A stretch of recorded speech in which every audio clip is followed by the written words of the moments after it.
This episode is brought to you by Bellator's Publishing, bringing stories to the world that last forever. And Theophanie wants to see Andarna. She said like, eat it. And then she went like trying to touch her. So she looks at her with reverence. That's an interesting word, isn't it? They're not, like, why would they revere them? Like, what do they want them for?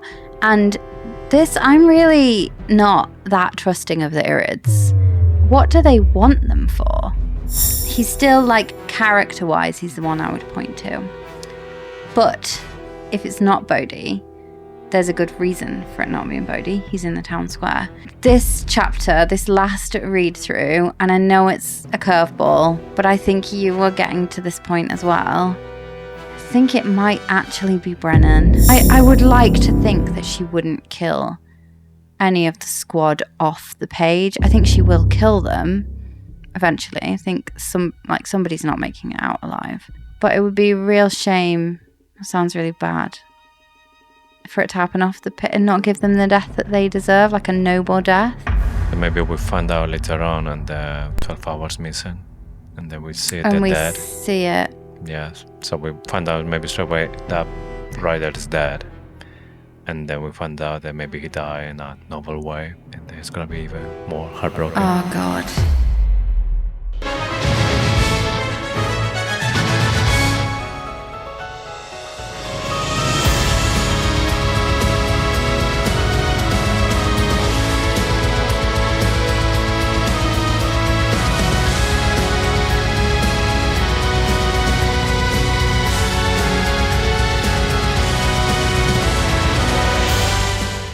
Hello and welcome to Faithfully Fantasy, the husband and wife podcast talking all things Onyx Storm. And can you believe it? We are in the final episode of our deep dive. I know, it's just been such a long time talking about Empyrean and now the end, whatever. The end of the deep dive. It's not the end of the season. Got one more episode left. Anyway. Yes.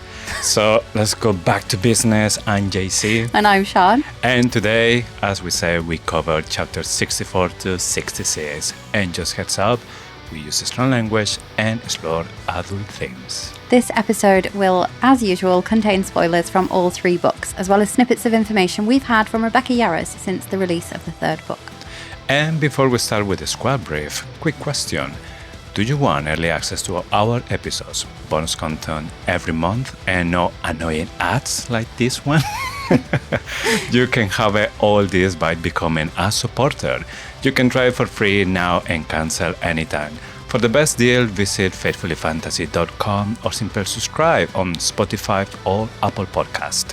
For instant access, don't miss out and become part of our growing community. Also, if you're enjoying the show, please take a second to rate us wherever you're listening. Spotify, Apple Podcasts, YouTube, all of it. It helps more fantasy lovers find us, and it's one of the easiest ways to support the show. A quick tap and you've made our day. We are another step closer to diving into the world of Ceres and Kingfisher. If you haven't read it yet, there is still time to read Quicksilver before we start our new season on July 24th. We're wrapping up our coverage of Onyx Storm with an episode live on Instagram on July 5th, 2025. So we hope to see as many of you there as possible. And now, without further ado, let's get into a squad brief. We are back in the middle of battle, and it's everything, everywhere, all at once. We're with Violet and Tern having a terrible time sky-chasing Theophanie. Then we're with Xaden and his new sibling in the canyon. Both Tern and Sigale get netted, Violet nearly burns herself out, and Xaden absolutely ends it all with a giant mushroom cloud of Shadow Daddy doom. But wait! Violet remembers her not-sus-at-all gift from Auric. Violet pulls the temple dagger and hits her target, and Theophanie bleeds like an initiate. Awkward. Oh, and our favourite sparkly dragon has returned.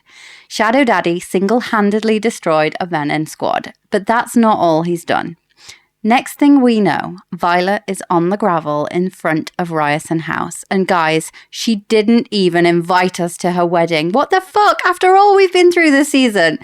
There's riders and dragons dead, others missing, eggs gone. Oh, I'm going to do that. Eggs gone, no note.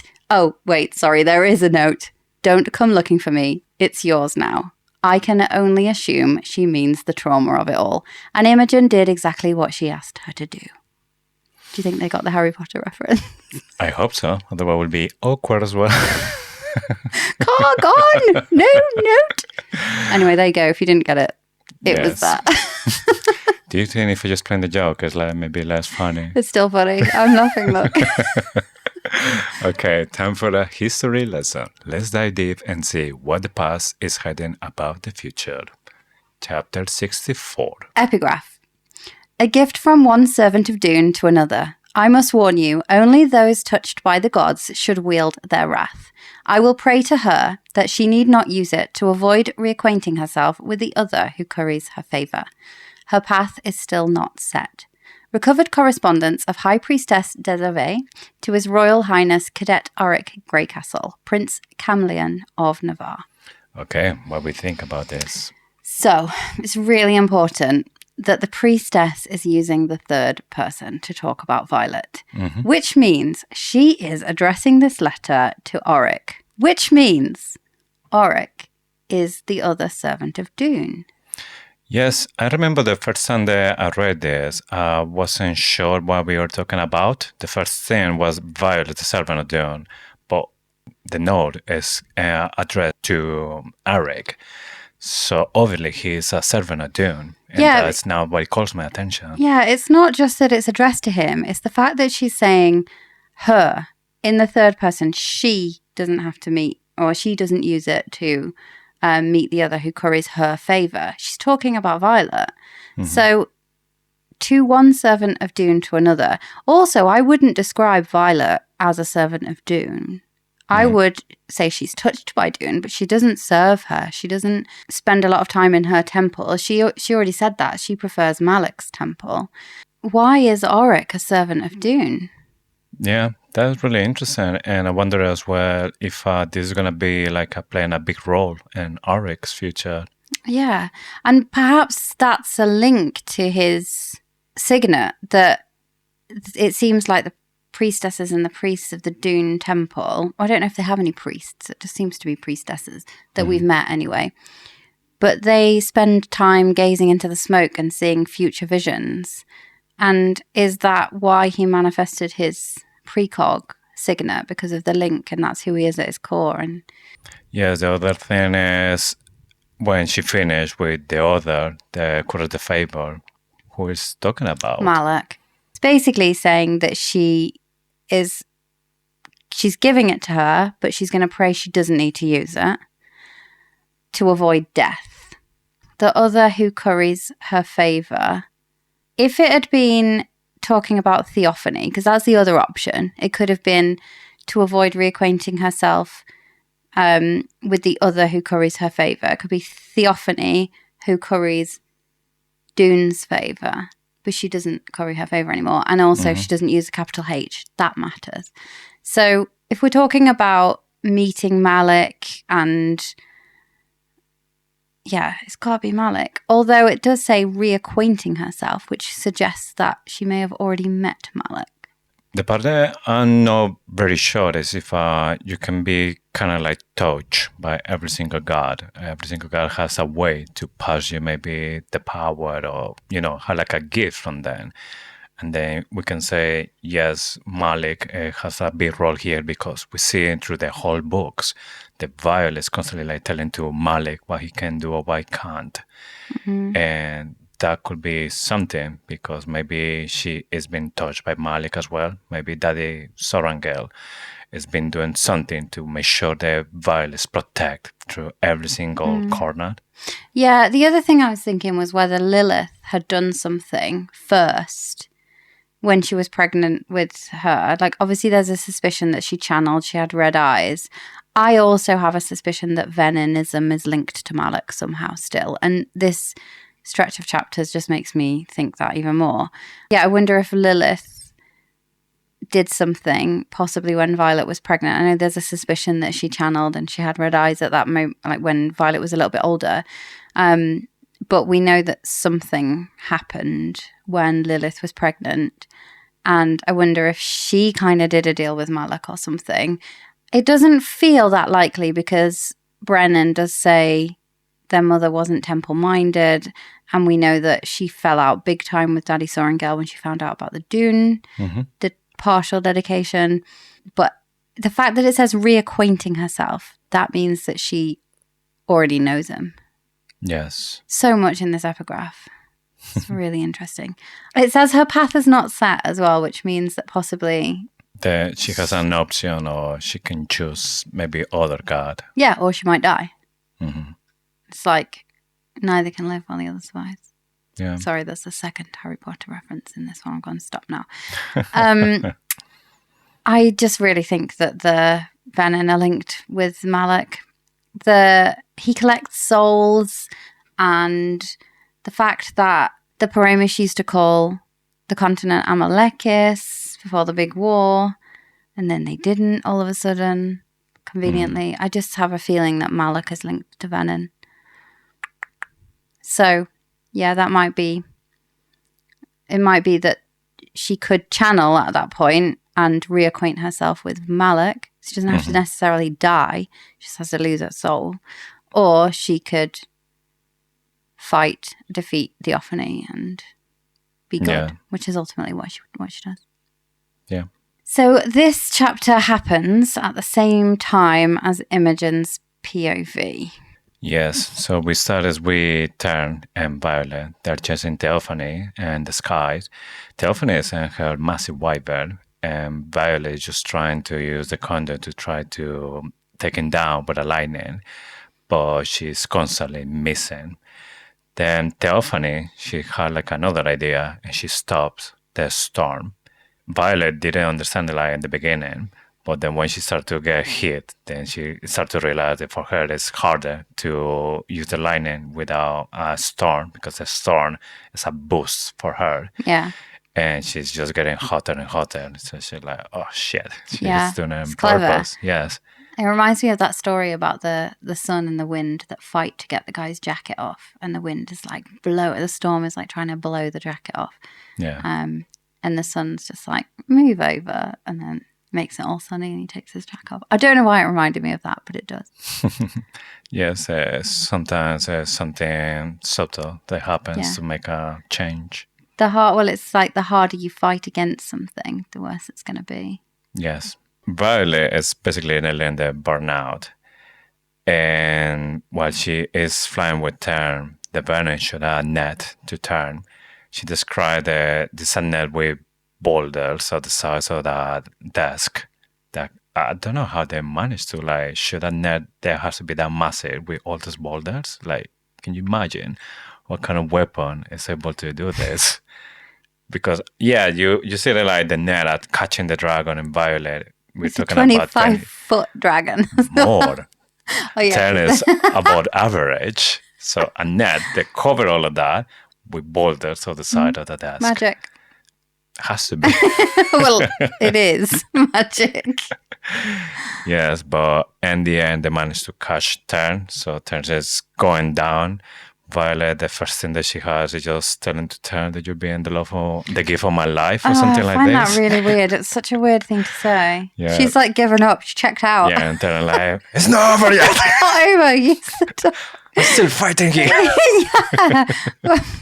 It's a really weird, and you were the gift of my life as well. It's a weird thing to say, isn't it? Yes. She went a bit odd. No, obviously for her, this is the end. So I'm going to say. Yeah, but even then, like the last thing she's going to say, you were the gift of my... Sorry.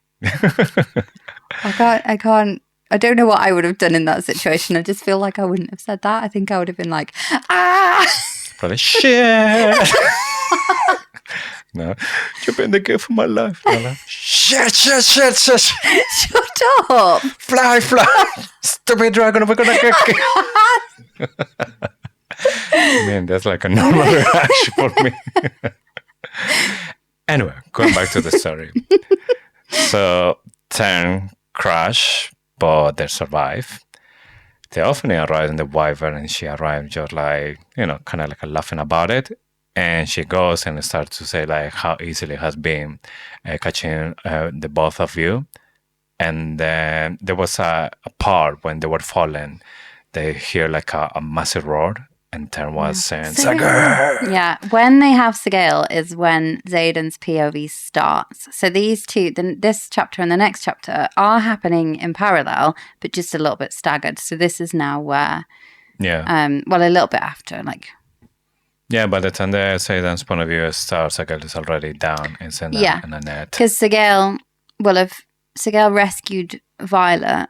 This happened ages ago because we have got Imogen's chapter in between, but it didn't happen ages ago because they were happening at the same time. Yeah. So Sagel picked up Violet, gave her to Tern, your problem now, flew off to go and be with Xaden, and when she got there, bam. Yeah. Giant fishing dragon net.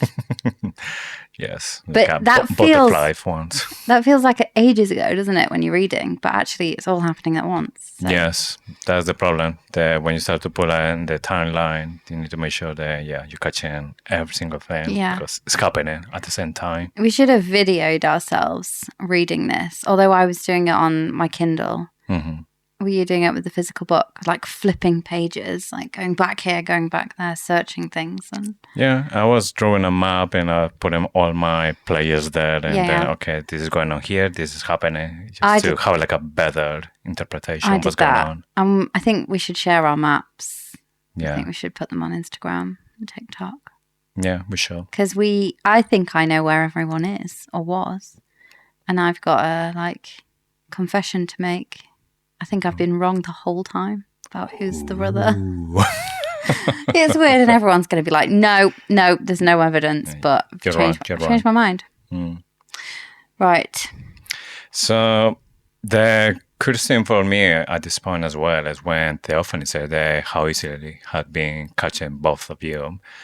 So obviously at this point, Berwyn and Theophanie having like a telepathic communication or with some of the Venice on the canyon, because she knows Sagel is going down as well at the same time. Mm. So I wonder if this is just like a all Venom communication, or maybe if it's maybe like a link because they're the same family. Yes, does that mean type. Xaden can talk to Jack from the distance? I don't think he can because he went to see him right at the beginning. Well, the end of Iron Flame. Xaden is initiate.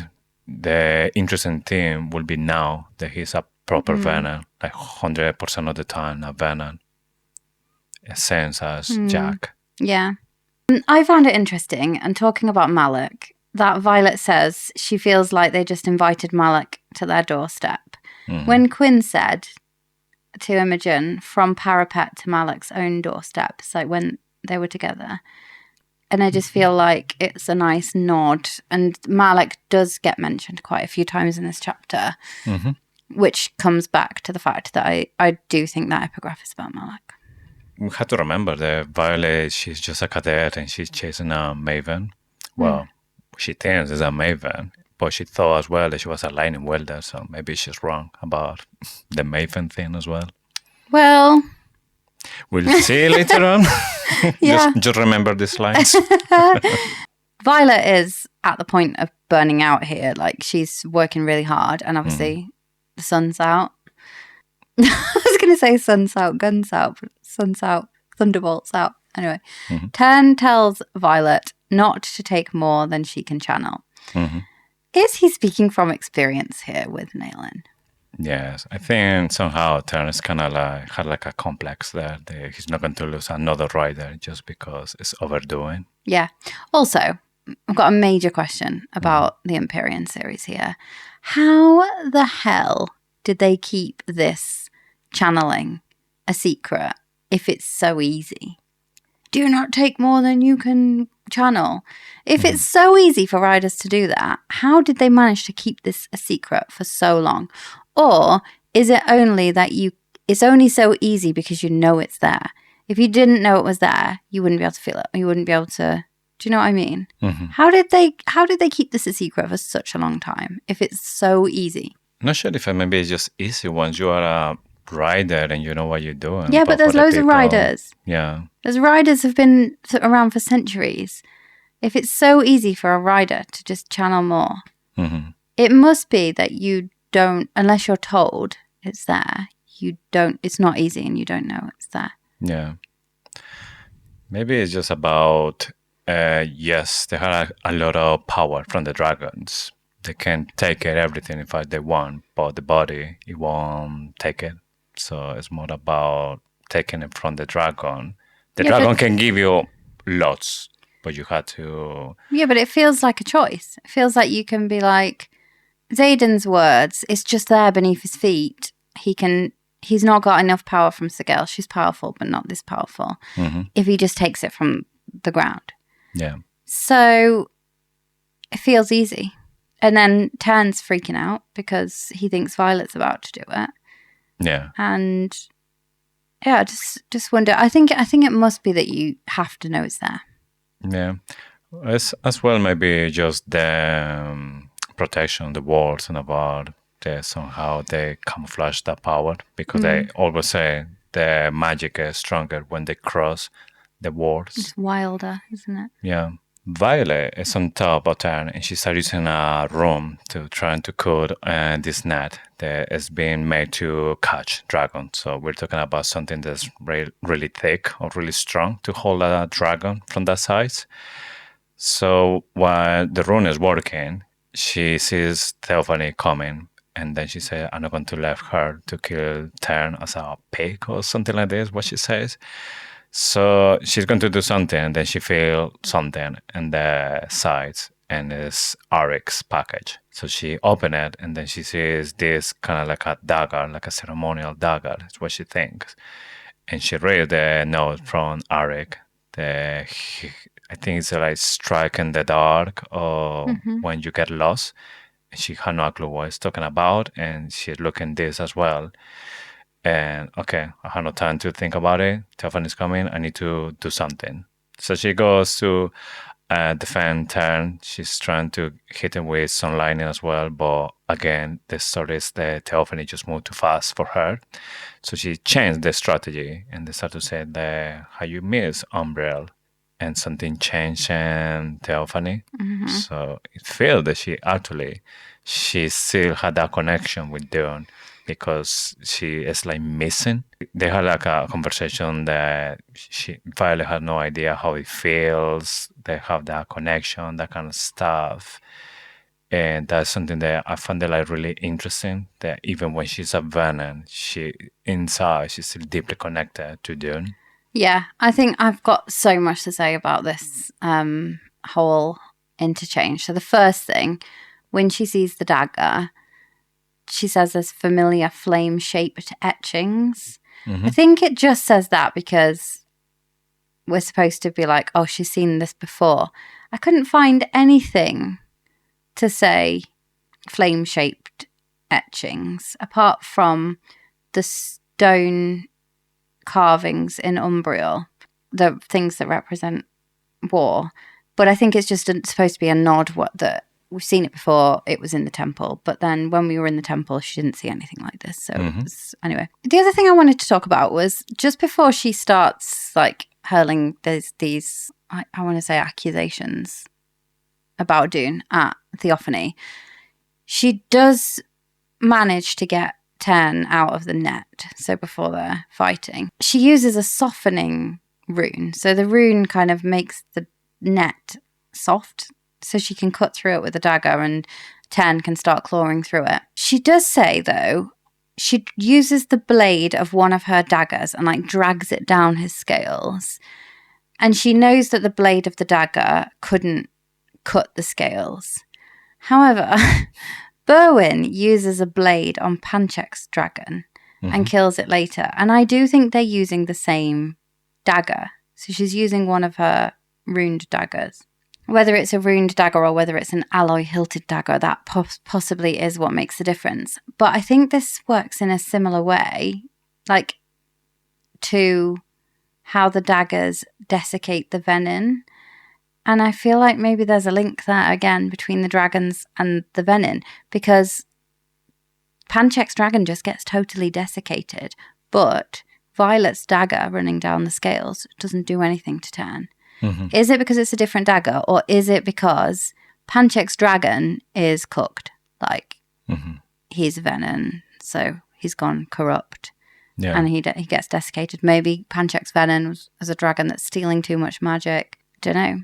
I found it curious about it because I didn't know if it's because the sword that he's using has like a power or something that can kill any dragon in that way. Because even Xaden is like, what the fuck? He just killed a Like dragon God with just power. dagger. Yes. Or it's the dragon that has like a venom connection and is killed as a venom. Yeah, weird. Anyway, okay, shall we get back to the fact that Violet is accusing Theophany of being dedicated or being a priestess, a high priestess? Yes, of course. So Violet says to Theophany that as a high priestess, you will have immeasurable power on the island. How is that still not enough? And then is when Theophany said that why serve a god when you can be one? Yeah, she says, do you not yearn for temple? And then it says her face twists with an emotion that almost looks like longing. So she's still feeling it. She's quite clearly still feeling it. This is the first confirmation that Theophany was dedicated, was a high priestess on Umbriel. Yes. Not just in Erasia, or not just on the continent, because we know that the high priestess, Deserve, dyes her hair silver. Yes. Whereas Theophany's... It's natural. Yeah. And she's a violet, yeah. Yeah, she's feeling the yearning. Doesn't yearning for temple sound awfully similar to the yearning for power that a venin has?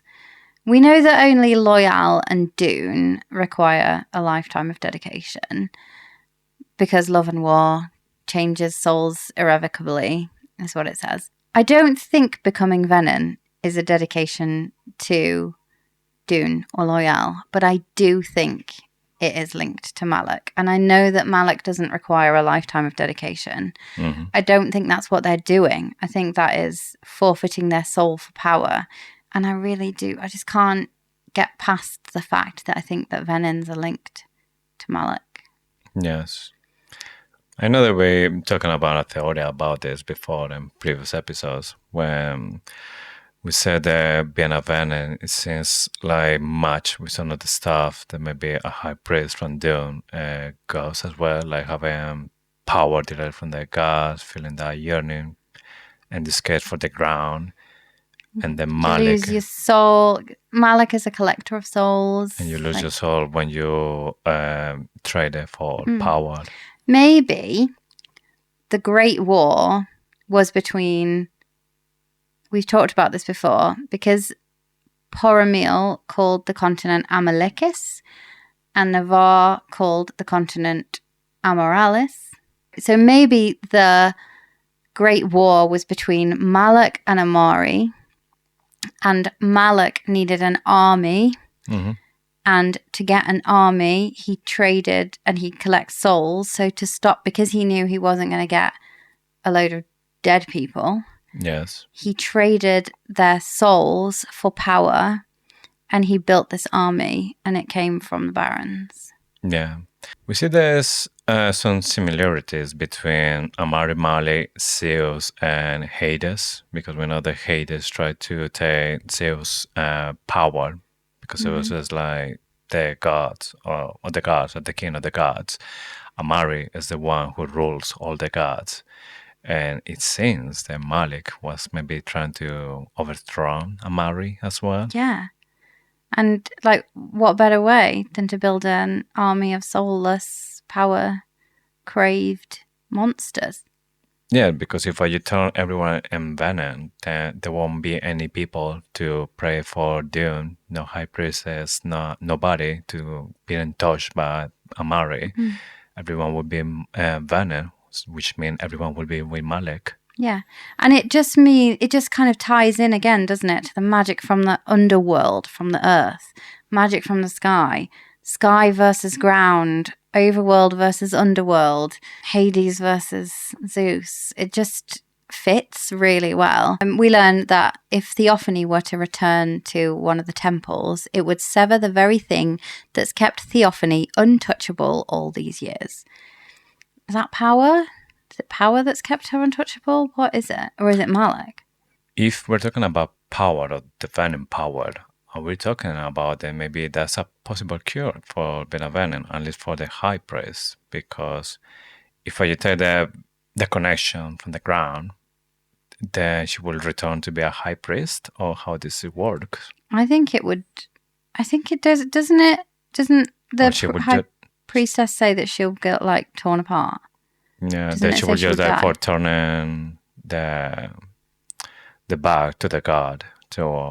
Yeah, I think that she would die if she went into the temple, which kind of makes sense as to why the dagger kills her, because it's basically like she's set foot in a temple, or the temple has touched her body. Yeah. But here, in this part when Violet is talking with Theophany, then Violet starts to realize that, yes, she was touched by Dunne. She started to put all the pieces together as well. Then she feels fear to the bone. And this exactly point when Xaden starts to channel from the ground to save Sagel. Then is when they see from the distance this immense shadow coming, and even Theophany, she is surprised about it, and she put all the attention on that because she doesn't know what's going on. And then Violet, she's thinking Xaden is really powerful, but not even with Sagel will be able to do something like this, because this is the kind of force that ends worlds. Yeah. And I found it like really interesting that she's saying that this is that kind of thing that will be able to end the world. Yeah, and it comes back to what Kat said on Herodotus, that these two will cause ripples that will reshape the continent or tear apart the continent. Right, I'll read this bit because it's really cool. Shadow spreads like a ripple on a lake, devouring the field in a fury of an onyx storm, and sweeping towards us at a speed that squeezes the hope from my chest, then outright shatters my heart. The pain hits like a physical blow to the center of my chest. Onyx Storm! We found out what it meant right at the end. Yeah. Pretty sure that this is like the kind of meme when you see this Leonardo DiCaprio. I can't remember the movie, but he's like, that. Here we go. That. Yeah. Here's when we see Onyx Storm. And when this I prefer my words. What is that? The mushroom cloud of Shadow Daddy Doom. That's quite a long sentence. It would have been a good title of a book, I think. Yeah, but probably it would be like the first book that you had to put the title and landscape position to fit it. Yeah. But when Violet and Theophany are immersed in this shadow, Violet says to Xaden, I love you. She whispers, and then she feels the ice cracks. And since it's interesting because at this point, Xaden is really powerful. She's getting all the power from the ground. But in the bone, I feel that he's getting weaker because she whispers, I love you, and the ice cracks. Mm-hmm. So, well, we know in the next chapter, this is the part where he says, my soul shatters into a million pieces or whatever he says.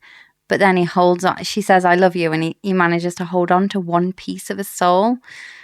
And I don't know how I managed to just blissfully ignore this paragraph.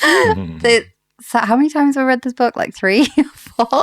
Each time I've been constantly, because I haven't read it in the level, I've read it maybe 3 times now. Yeah. This last time, because I only read the 3 chapters at a time, with a fine-tooth comb. So read several sentences over and over again. And this paragraph in his chapter that talks about his soul splitting, I'm complete before this last fine-tooth comb read. I'm just delusional about the fact that he's still got his soul. If you turn for love, you don't lose your soul. It turns out you do lose your soul, but love manages to cling on to it.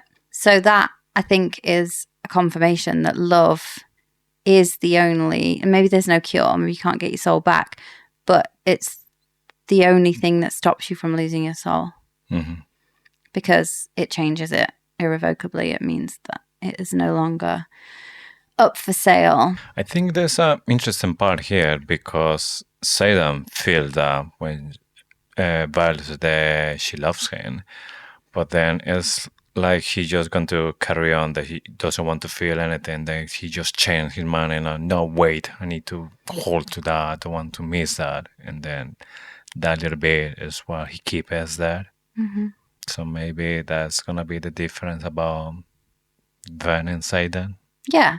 Mm-hmm. I think that when he lets Sagail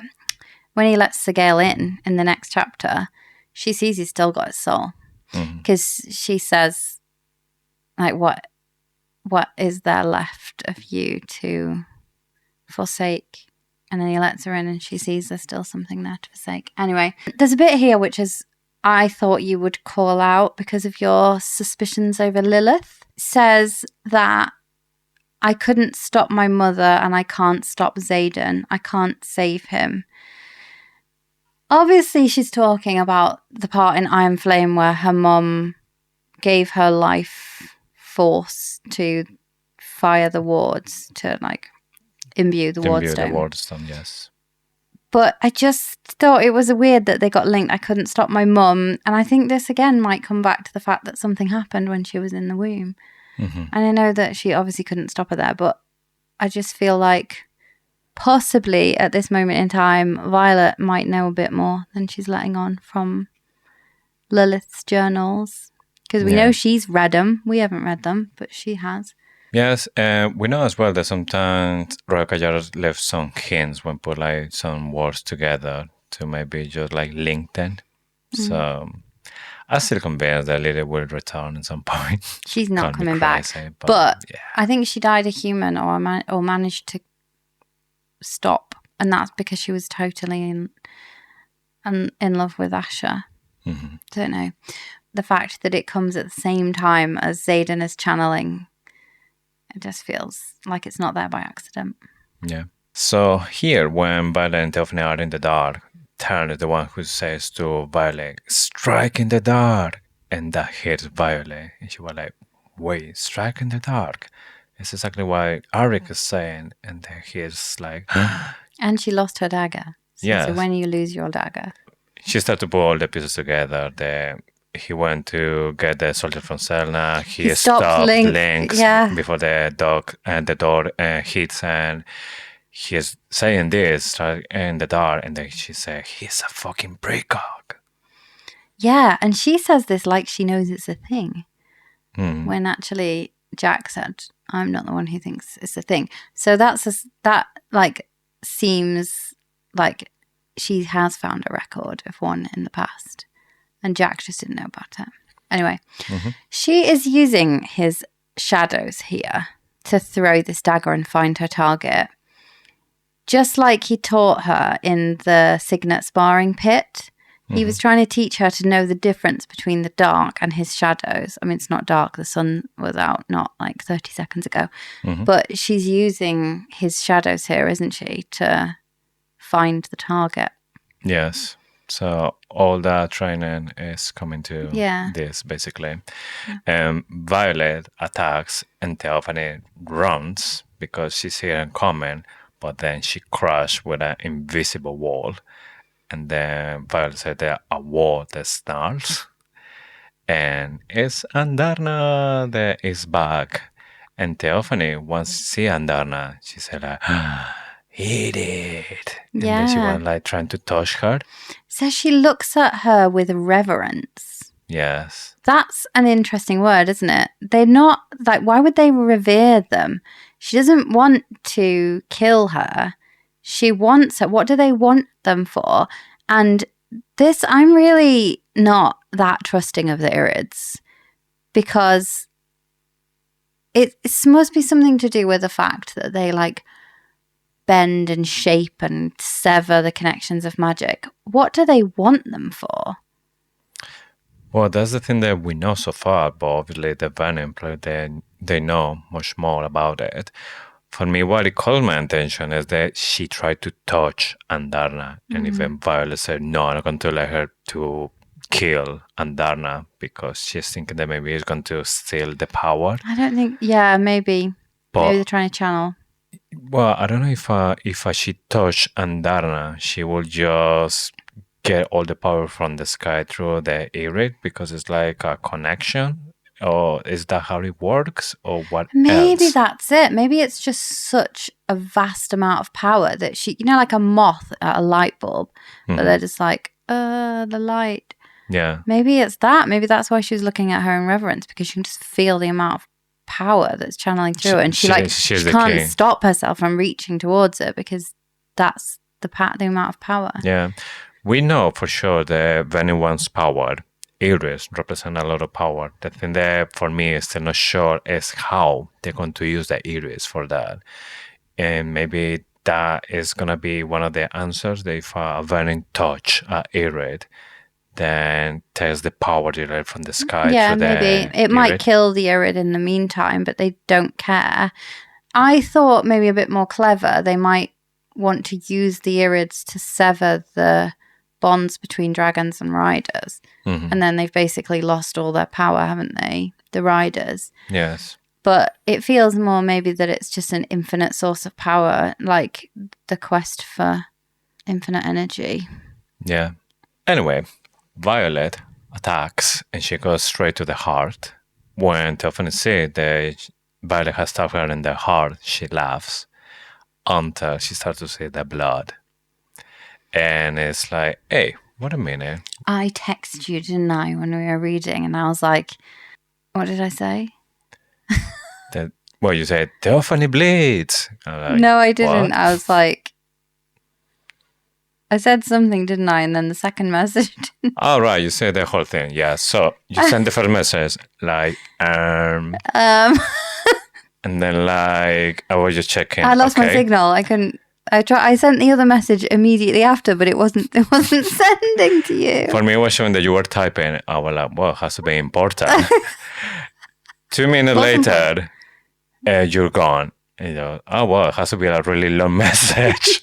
And then, like 20 minutes after, Theophany bleeds. And like, sorry, it takes too long to send. Yeah, Theophany bleeds. And you just sent, like, wait a minute. Yes. So, according with Jack, only only initiates bleed. That's what Jack says. Which send the Sage and Maven, they don't bleed. Theophany is bleeding here. What does it mean? It's because she's not actually Sage or Maven? No, I think the Temple Stone has made her mortal. I think it did something to her, didn't it? Mm-hmm. And she died as a powerless wretch. Yes, because after this event, Theophany say stone doesn't kill Venin, and then Violet is the one who says you were never just a Venin. Mm. That could be maybe the explanation, that because she was still linked to Doom, then the Venin has nothing to do with this, because this is a matter. It was a weakness, yeah. Yes. So I found that interesting when you told me that she's bleeding. But after this, Violet, she's just exhausted. She just heard Andarna. Doesn't even think about it. No, she's gone. And then Andarna is just Violet. And that's the end of the chapter. She's back. Yeah. Memoirs of Luzbel. She loved him. She lost him. And he came back. But wasn't completely him. She feared him. She fought him. But she fell for him. Memoirs of Luzbel.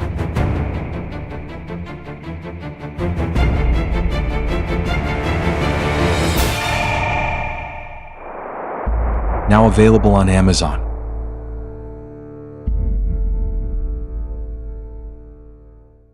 Okay, now going to chapter 65. Epigraph. The only thing more unpredictable than the volatile province that is Tyrrendor is her duke. There is a reason reigning aristocracy should never wear black. Journal of General Augustine Melgren.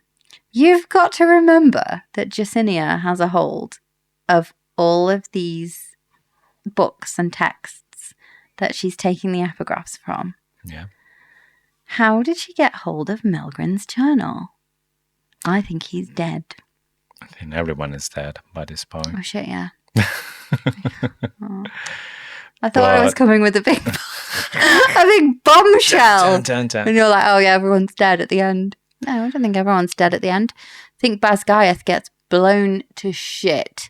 And there's journals everywhere. And Jessinia's like scurrying around, putting them in a little white bag.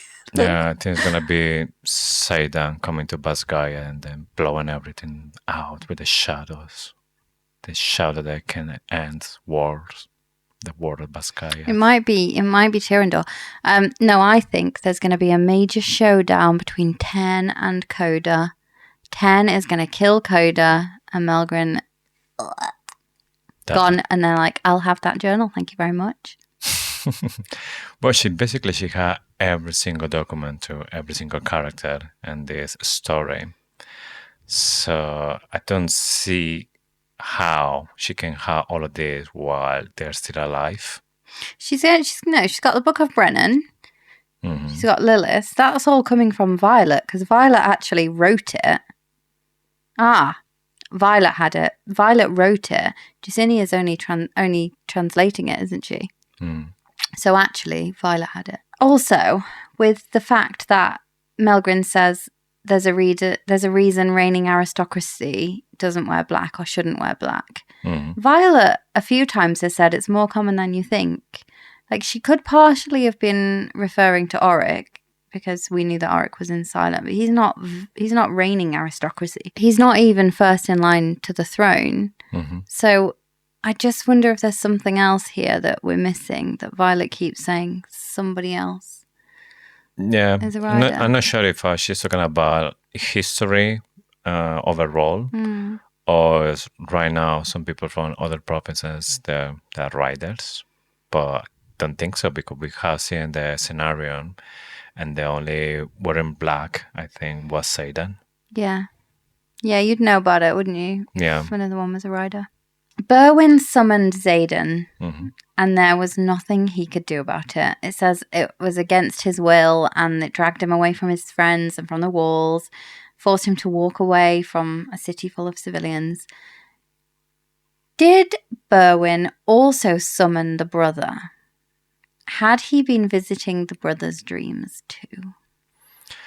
It seems there's like a family reunion, because we had a few Venins there. Then Xaden arrives, and it seems that at the same time the brother arrives as well. Yeah, like he was bringing or summoning all his children to him. Yes. I don't think that tonight was necessarily the first time this brother did channel. We were always saying that it was Buddy, something like Garrick, but we start to see by the end that a lot of things could change when you read it like in details what we're doing. The only way it can be Bodhi, and I think like character-wise, it's Bodhi. It's got to be Bodhi. Like to do with Bodhi's character, it's all points to him, but he is still in the town square at this moment in time. He is being sick. He's crouched on the ground, so he could be channeling, but Imogen basically says he's crouched in the town hall. I think she would say the colour's draining from around him. It would have to be a second signet. And I can get behind that. I can get behind the fact that, and that was what you said last week, that he's got to be in two places at once. I can get behind it. He's still, like, character-wise, he's the one I would point to. But if we're saying he doesn't have a second signet, which I'm sure he does, but if it's not Bodhi, there's a good reason for it not being Bodhi. He's in the town square. This chapter, this last read-through, and I know it's a curveball, but I think you were getting to this point as well. I think it might actually be Brennan. I was thinking exactly the same, because Since we read the point of view of Imogen, we see that Garrick and Body pretty much they are right there with Imogen. They're accounted for. Imogen can see them Yeah. by this point. The problem is that by this point, the brother is already with Xaden. So Xaden spent some minutes with this new brother before release the shadow Mushroom cloud. Yeah. Yes. Which, like I said, Garrick, even if he can go to Xaden in one step, he's already late. Yeah. By the time that he's leaving Imogen. And he said he couldn't. Yes. He's burnt out. So even if he channeled and he did it, he would have to go back in time. Yes. So it can't be Garrick. Body. The only way that he can be in there is, like we said before, if he has a signet, then maybe he's projecting himself in the town so nobody can suspect like about Quinn. him. Yeah. Yes. Then, yes, that's the only way. Because, again, he is there. He can travel like Garrick. He doesn't have a dragon there. By this point, we don't know what happened to his dragon. He's still alive. Sounded bad, didn't it? Because he like really nasty wound in the chest, holes in the wings. We haven't seen the dragon after this. But if as Body, he has to use like a signet to distract the people and make it think that he's there when he is actually next to Xaden. That's the only way. We don't know. I know that the one thing, everyone has one thing that says, well, it can't be them. Yes. Bodhi's is he can't be in two places at once unless he can. And we know that there's a strong suspicion that he can. So I am still thinking like it could be Bodhi on that basis. Mm-hmm. I don't think it can be Garrick. I also think that when Xaden in this chapter says his shadows like skim past the one who now thinks himself my brother, would he say now thinks himself my brother if it was Garrick or Bodhi? Because they've always kind of been like brothers. Yes. The interesting bit for me in this part is when he says the word sibling, but we're not there yet. Mm-hmm. And I know that this whole chapter is going to be dominated by who is the brother, because the whole season of this podcast has been dominated by it, and it's everything everyone wants to talk about. And I'm going to be obsessed until the next book comes out. I really, really, really need to get into Quicksilver because this spiraling about who the brother is, what's it going to be replaced with? It's going to be replaced with something else. We need to get obsessed with something else. I'm totally obsessed with Quicksilver. Probably start to get really obsessed with what Kingfisher's real name is and why it's so important. Anyway. Yeah. Kingfisher family. Yeah. Yeah. So many things. Read it. Yes. Anyway, going back to the story, we see that Xaden is there. Panchek is there as well. We see there's a new brother there. Sagel is in the ground. She's a trap as well. And then Xaden is seeing that Sagel is in the fence. They're going to kill Sagel. There's some Venin that constantly trying to maybe touch Sagel when Xaden is looking at them as in a threat. Ridiculous robes. Yes. Isn't it weird that he points the to purple their robes. Ridiculous. He doesn't say they're purple. He just says they're ridiculous. It was purples. Oh, really? Yeah, ridiculous purple robes. Yeah. It says ridiculous robes. But anyway, I don't think we're going to get Xaden wearing robes in the next. No, I think it's going to be all black, like a black tunic with a hood or something like that, something cool. Yeah. Let's say that, come on. Yeah. But yes, he is really angry at this point, and he's talking about Sagel, that she was the first to choose me, to elevate me all above the others, the first one to see the very ugly side of me and accept it all, and the first single person in this fucking canyon will die before they remove a single one of her scales. So it's again this thing that Asher Saranga was saying about the first love, about the rider and the dragon, that first love is just irreplaceable. There's something unique, and it's showing it right here for Xaden as well. Yeah, I thought exactly the same thing. Isn't it? That's the thing that tips him. He channeled first for Violet, but he didn't channel this bad. He didn't channel this bad to go and save Violet from Theophany. He wasn't doing this for Violet. He was doing it for Sagel. And that just like is another tick in the he's not doing it for power box. He's not even doing it for Violet. He's doing it for love. Like this, I know that he loves Violet. I'm not saying he doesn't, but this is a link back to Asher Sorrengail's journal, the password. Even Xaden says that even when thinking about all the possible paths, this is the only one when Saga lives. Yeah. And he's doing it. So he talks a little bit here about he can't kill Berwyn. There's two reasons. Even if he wanted to, he couldn't. Seems like there's a particular kind of bond or magic that they're not allowed to do it. But he also needs Berwyn alive because he's got something he wants. But what is the magic connection, do you think? Is it similar to a wyvern? You know how if one dies, I don't think they all die. I don't know. What is this magic that connects him so strongly to Berwyn? I don't know if it's something like the magic, because in the moment that he channels in front of him, I don't know if that means there's a connection, because it seems that Xaden now belongs to Berwyn. Yeah, even creepy. Even I don't know how, because Xaden is channeled from the ground, even when Berwyn is right there. So I don't know how it works for be Berwyn there saying that now you're mine. Yeah. And a lot of times, as an initiate that has no sage, maybe a sage comes and says like, okay, I will teach you, I will take it under my wing. And then it's just like that, boom, connection. Don't know. Yeah, it's weird. We will find more details. We'll probably find more about it in the next book because I think we're going to get more Xaden POV in this. Yes. Next one. I don't know though. Obviously we don't know. Mm-hmm. But here, when Xaden is thinking about all the options as well, he says, my sage has another sibling he can use against me. I'm screwed. So Berwyn, apparently, is, according with Xaden at this point, is using this new brother to control Xaden, because Berwyn has been all the time chasing Xaden. Yeah, this is the line that has me really confuddled.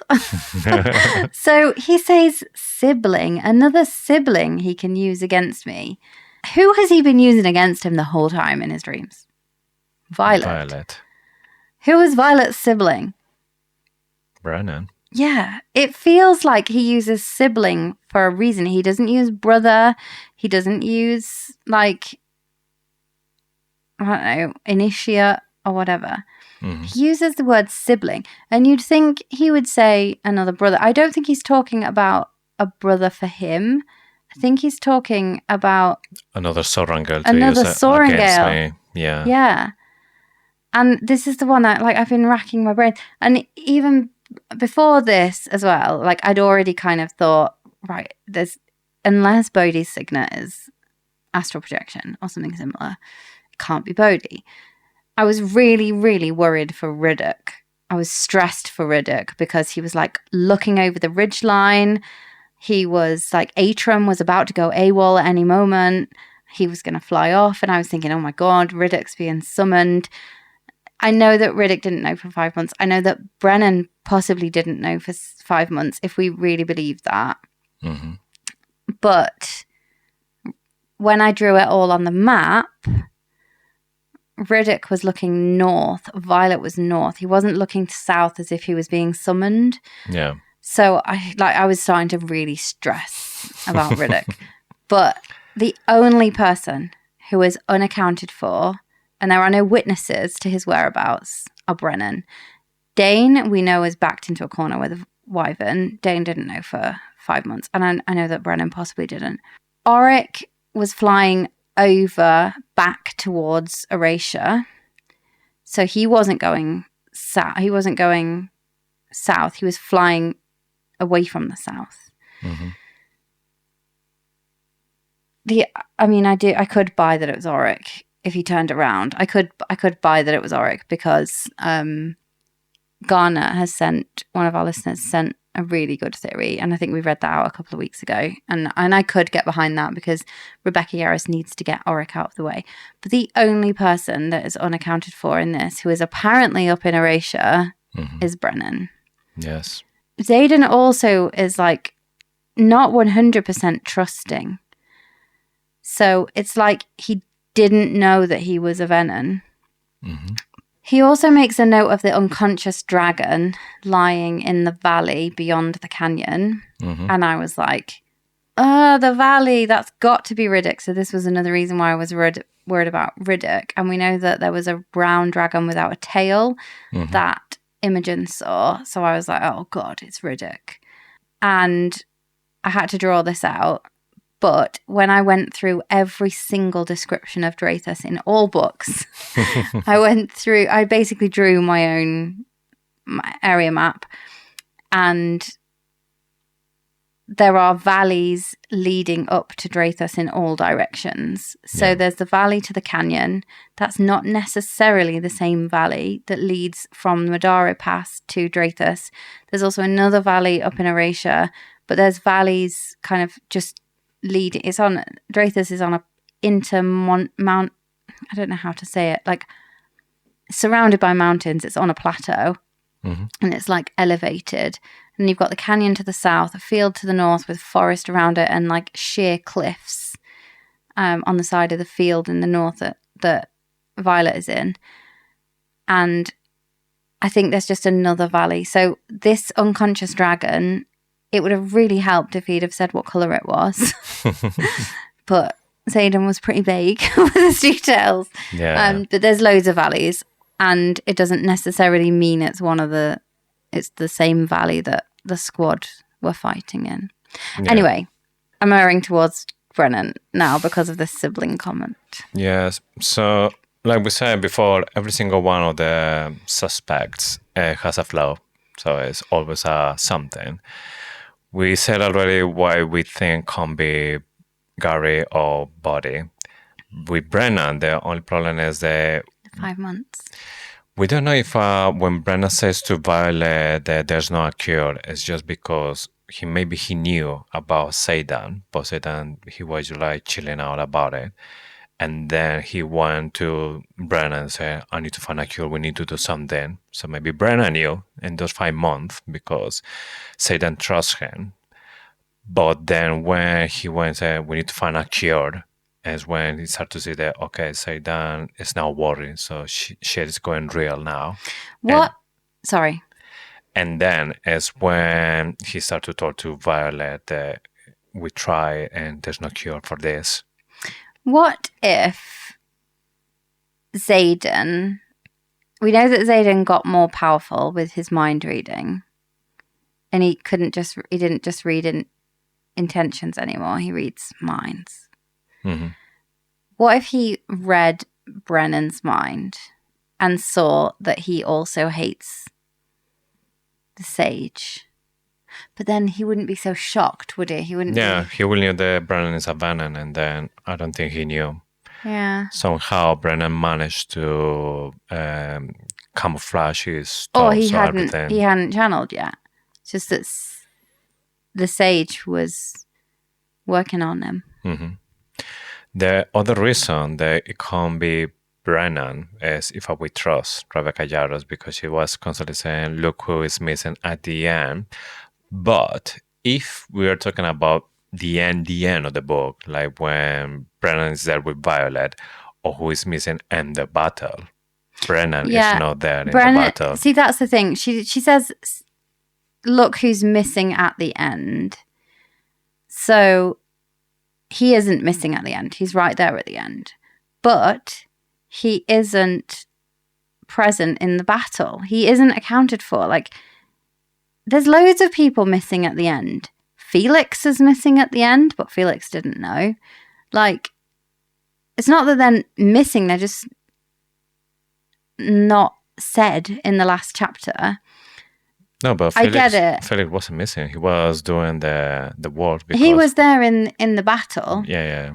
But he wasn't in the last chapter. Well, is what I'm saying. Like, I don't think when she said, look who's missing at the end, I don't think she means who is not present in the last chapter. It's who is missing during the battle. Mm-hmm. But my favourite theory is that it's Bodhi, because all the characters point to it.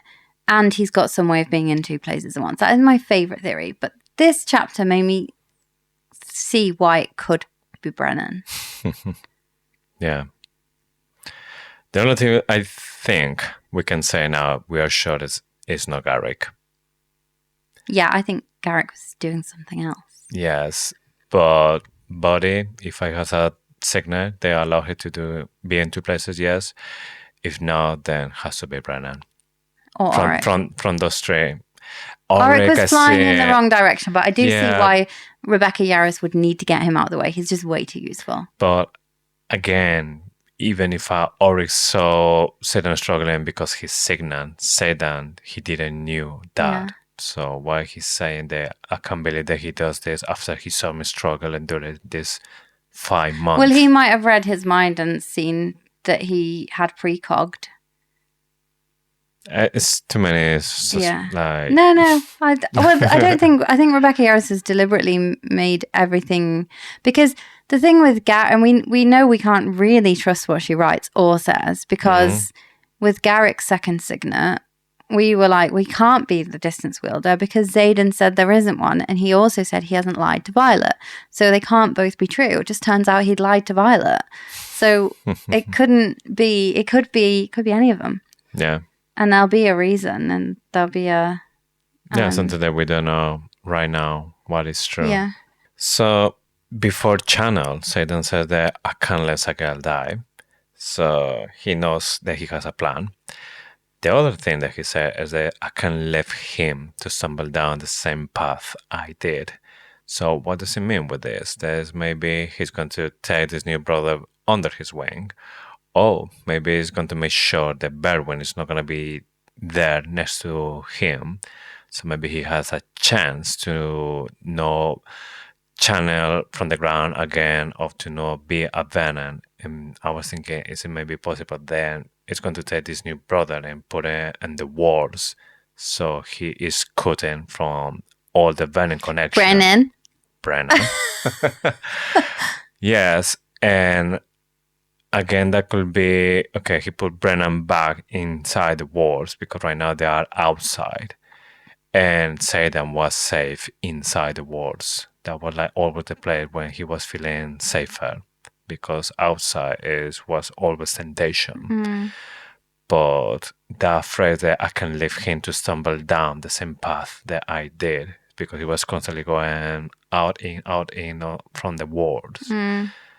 Yeah, but he could still channel, couldn't he? So you can. It seems like you can own the wards only like burn you if you are fully channeling from the ground. If you're channeling from your dragon, still you can still do it. Yes. If we keep with that scene, we carry on. We see that Panchek is was telling to Berwyn that this is not part of the deal because Berwyn's about to kill his dragon. And Berwyn said that you asked for power, did not provide it. What kind of power he asking? Because apparently Panchek got this power. So we're talking now that he is a Venin as well. Yeah. Because this is the last bit that we know about Panchek, but we don't know if he died after the shadow explosion. Yeah, we don't know if he died when his dragon died, do we? Didn't say anything. Yes, he was telling to Xaden, keep an eye on this because the same is going to happen to yours. And he was saying, do you need to make sure that you channel enough to replace the power that you lose from your dragon? So maybe Panchek knew this already, and it was part of the I think Panchek transition. Was possibly already Venin for a while, like a long time. Or the fact that, I think we've talked about this before, the fact that Dane's dad got promoted ahead of him, and he was like, fuck it, I'm going to turn Venin. It's like another Jack. Yeah. I can't get the power that I want, so I get another kind of power. Yeah. I do think that he taught him how to channel, and he had additional power. Yeah. The other interesting part here with Panchek is when he says to Berwyn that you can't kill me because I'm the only one who can give you access to your son. Are we talking about Jack at this point? Yeah. It's like completely sure of that. Even when Berwyn said that I have another one. He's like, talking about Xaden, I guess. Or the other one. Brennan. maybe. Whoever the Venom brother is, yeah. Yes. But when he said that I'm the only one who can give you access, I mean, Gary was able to go to Basgiath and bring Jack by himself. Why he said, I'm the only one who can give you access to your son? Just overinflated ego. Just thinks he's the only one. Yeah, I had the feeling there's way more stuff here. They're obvious. They're talking about Jack and Berwyn's talking about Xaden, and that's it. Just the fact that he's saying that I'm the only one who can give you access to your son. I know. Is it Xaden's granddad? Is he talking about Fen? Yeah, it's maybe related to Panchek's signet, and then maybe that's the reason he said that I'm the only one who can. Do we know what access. Panchek's signet is? No, we don't know. Oh, we previously talked about this, didn't we? That we thought maybe he could communicate with dead people. Yeah, that and was he could one give of him them. access to Fen. Yeah. And it was Aiden's granddad. Yeah, that's cool. I like that theory. It's bonkers, but I like it. Yes. But then in the end, Berwyn just killed Panchek's dragon with a dagger. And we don't know if a Panchek dies here as well, or if he starts channeling to replace that power. Panchek's a really interesting name, isn't it? Have we done any name research on Panchek? I'm pretty sure it means maybe pancake in another language. Because you keep getting it flat. auto-corrected. So what happened to Panchek? I don't think he's dead. I think he's a Venin. Yes, but it's curious because he was like opposite to kill his dragon. So what is that about? If he wanted to be a Venin with power, but He wanted both. Dragon and be Venin, a rider and a Venin. Yeah, the weird thing for me was that Panchek's dragon desiccated. Didn't, Bade bled. And die. Yeah, Bade, bled and died. It's to do with the dagger that he was stabbed with? We don't know, because Panchek, if is a Venin, we don't know how long he's been with them. Even Xaden said that God knows how long has been in this. But that dragon has been with Panchek since Panchek was 20. So we're talking about a really long relationship here. And maybe that's one of the reasons that Panchek was opposite. He loves his dragon. Yeah, it's part of him in the end. But the way the dragon died, sus. Yeah, really weird. I think this is bad dragon territory. Yeah. Anyway. But yes, then after that is Sagel's turn. So Berwyn starts walking to Sagel's and Xaden is like, no shit. And then is when he starts to channel it. And there's a really nice scene here because Sagel is saying, no, don't do it for me. Don't do it for me. It's already done. Already done. Yeah. I breathe in the power that pulses beneath my hand like a living, breathing creature and exhale darkness. Shadow streams through the canyon, thick as tar and black as ink, blacking out the afternoon sun and turning the space pitch black. My soul departs like pieces of ash from a fire, flaking free and drifting away as power consumes the space it once inhibited. I'm no longer on the ice. I am the ice. Well, shit. Like I said, I was just delusional. I honestly thought that he still had all his soul and that magic wasn't taking his soul. Although, I do think he's just being dramatic here. This is just Xaden being... what is it, Duke of Angst? I was thinking when I was reading this, can a Venin feel them when the soul is getting destroyed? Or is just Xaden here being poetic? I think he's being poetic. Yeah. Although, the fact that it says, I love you, that Violet says, I love you, and then he clings on to one piece of his soul. I do think it would be a better book if most of his soul is gone and he's clinging on to that one last bit. I do think it'll be a better story. But I also would hope that the reason for, although maybe not, because do the ends ever truly justify the means? Can you ever justify doing something so bad for a good reason? I think you can. if somebody is stealing bread to feed their children, I know that theft is wrong and stealing is bad, but they're trying to feed their children. Like, these people are starving. Steal a bit of bread. Like, do you know what I mean? But if you're talking about stealing magic to save the people you care about, maybe that is intervening and playing God, and maybe that is bad. It doesn't matter why you're doing it. You're playing God. I don't know. It's a very big moral question, I think. Anyway, shall we run through what happens? So his shadows put daggers in the chests of the two Venin in their ridiculous robes who are guarding Sagael. Yeah. He knocks Berwyn and his new bro unconscious. He doesn't fully trust his new bro because he does knock him unconscious. But he doesn't kill him. He says he skims past the one who thinks himself his brother. We've talked about this already. Finds the identical heartbeats of the wyvern. So they have heartbeats. Interesting. They shouldn't have heartbeats, but they do. Like a rhythm that's keeping them alive. Wipes out all wyvern everywhere. Yes. And the shadows goes through Dratos, and then Xaden starts to see them in a corner there and is having problems with Cat and a wyvern. He rips the rune out of it. It's so cool. Then he looks, Imogen looking at the sky, and here is when we said that it's in this part when Imogen is finishing her point of view.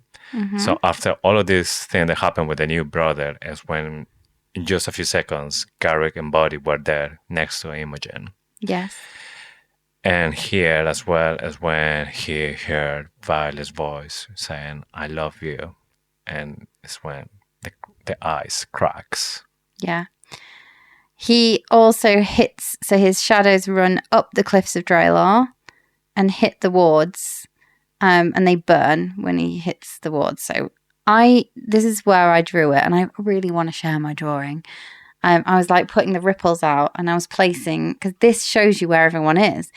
The only thing, so it doesn't talk about Garrick, and it doesn't talk about Bodhi, doesn't talk about Brennan, doesn't talk about Auric, doesn't talk about Riddick.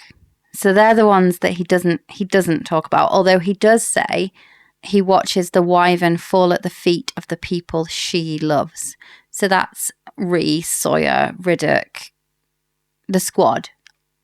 Don't mention any flyers. It doesn't seem like at the end there's any flyers missing as well, which is interesting, or dead.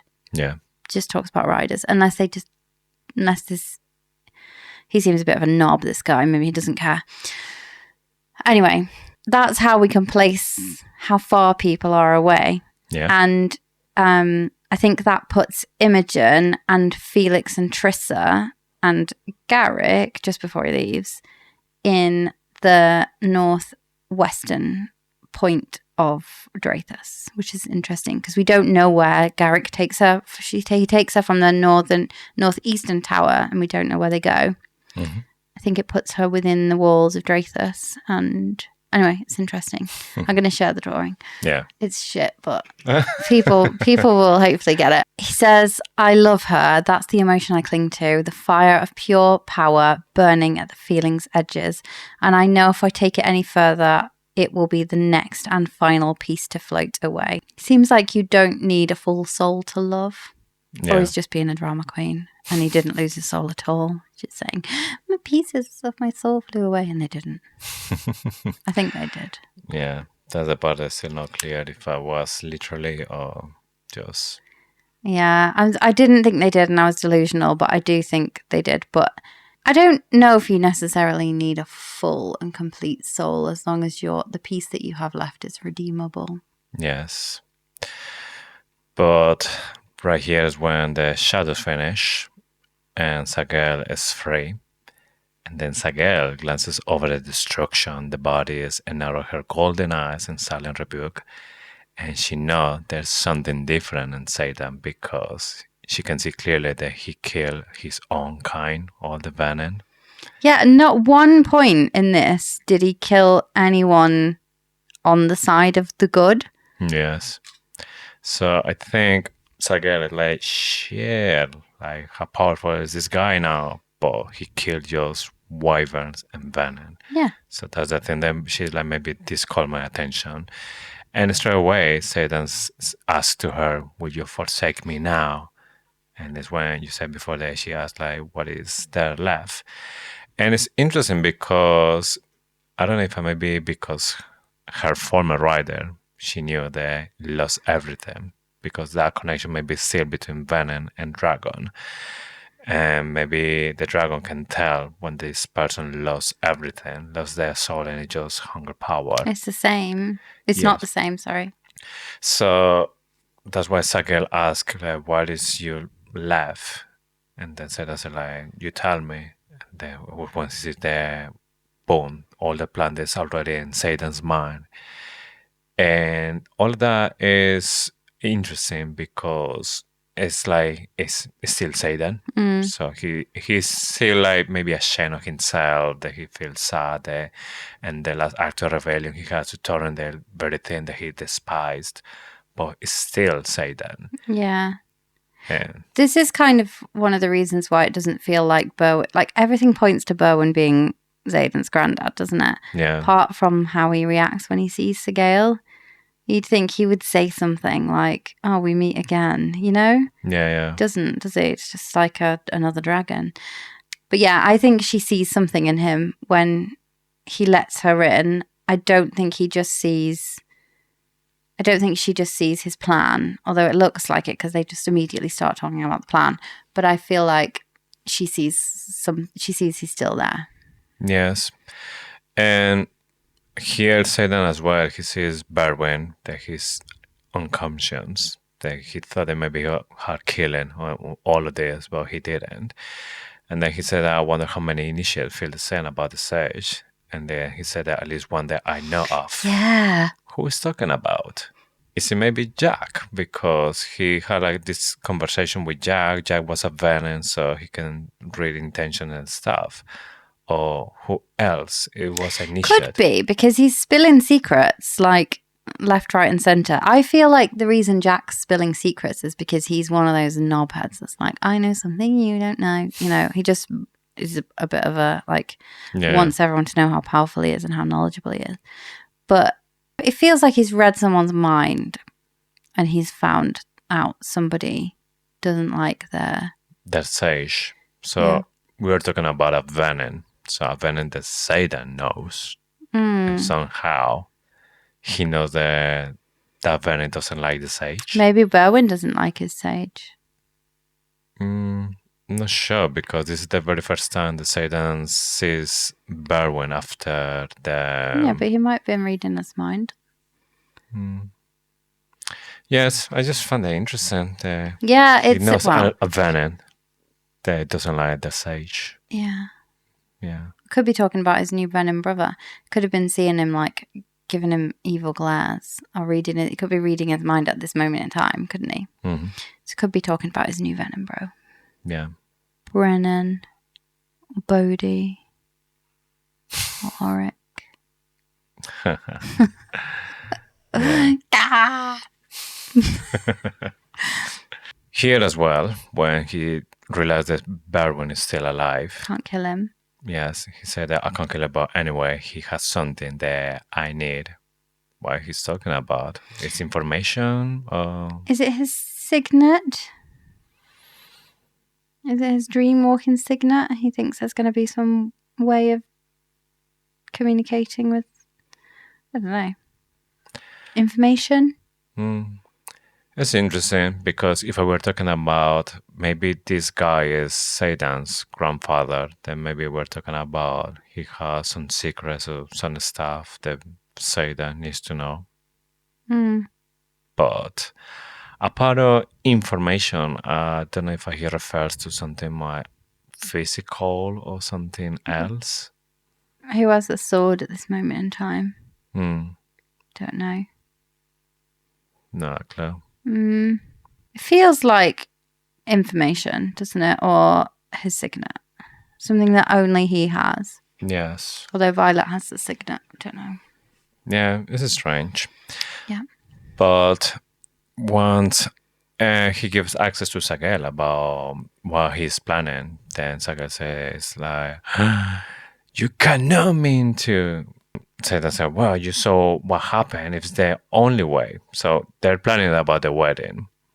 But what he said is the only way. It's the only way to protect Violet. Or the only way to protect Tyrandor. I don't know that she's just talking about the wedding here. She sees everything. She sees his whole plan. I wonder, I don't think she's saying you cannot mean to marry her. Like, he's wanted to marry her all year. Like, he's wanted to marry her right since the beginning of the year. Or 6 months, or however long the book lasts. Anyway, she could be saying, like, we could finish the sentence in a number of different ways. You cannot mean to go over to the Venin side, like undercover. You cannot mean to surrender the throne of Tyrandor. You cannot mean to... I don't know. There's got to be loads more. No, I should have prepped this a little bit better. But off the top of my head, I came up with a few there. Yeah. Like, I don't think she's talking about you cannot mean to marry Violet. It just doesn't make sense. You cannot mean to go deeper underground, maybe. I mean, if you follow the full conversation, they say she won't do it, or she will accept, and then she said, like, she loves me, she will do it, and then she says, Terp doesn't love you, he won't allow her to do it. Yeah, but then there's you saw what happened, it's the only way, and then she's like, you think she'll help? Like, the whole plan pins on her helping. It doesn't mean like they're only talking about the wedding. Because what do they do? If she saw the whole plan and it was only the wedding, like, so what? She would be like, what a waste of my time. It's got to be because they're getting married because of something. And that's because he has to leave. He has to go further in. He has to try and take them down from the inside. He has to do more than that. And then she's like, you think she'll help? And then he was like, she loves me. And then she said, well, even if she'll help, there won't be anyone that's willing to. And he's like, somebody owes me a favour. So even if you follow the whole conversation, it can't just be about the wedding, because otherwise Sigel would be like, well, why are we doing that? Yeah. So the wedding is just like the first step for the whole thing. And if we put in as well, from what we said before, that Berwyn has something that he needs, and maybe it's information. And maybe Xaden now is going maybe rough that, okay, I can't kill this one, but maybe I can kill his sage. And then killing that one, it will kill all the Venin or something. So maybe it's kind of like the plan. Yeah, it's the whole plan. And only, like, marrying Violet is only part of it. And I think I read this like, you saw what happened. It's the only way. I read that the first time as, well, Bodhi channeled. So it's the only way we can keep somebody in Tyrandor on the throne. But again, like, that would be relying on the fact that, and I know that Rebecca Yarros has created a very, like, forward-thinking medieval type world. But that does mean that the wife of a duke would have to take the power even after the Duke had gone AWOL, which definitely wouldn't happen in this world. But yeah, I think you mentioned it before a couple of times. Yeah. No, but it's important. Yeah. But it doesn't necessarily mean that won't happen in Tyrandor. Yeah. Something weird as well is when Saga says to Xaden that Tern doesn't want help, and even now when she is like maybe I don't know if it's sensitive or something wrong with her right now, and then Xaden asks, is she hurt? And then this weird description that he said that the beating organ behind my ribs stumbles. Like, okay, he's not allowed to say hard nowadays, Venin. Yeah. But it's just weird. He goes through the bond and then he feels just unconsciousness. He's the Duke of Angst. Yes. But it's clear now that even he as a Venin, that bond is still there. So it's like the magic somehow that's still for now. Well, because of the mating bond. Yes, but it's magic from the dragons. He's now a Venom, but he still haven't Yeah, access he's still to connected. that. Yes.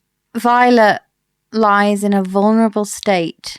Mhm. Obviously, we know later that she's okay, but I wonder, she's been missing for 12 hours. How many of those 12 hours was she recovering? Because Brennan couldn't mend her because Brennan hadn't seen her. And we don't know of any other menders, do we? So how long of how much of those 12 hours did she actually take part in? Did she just recover and get married and then go back, or was she involved in this like egg heist and all this big part that we're missing? I think they've been together since pretty much Xaden leaves the canyon, because But she might have been unconscious. She was lying in a vulnerable state.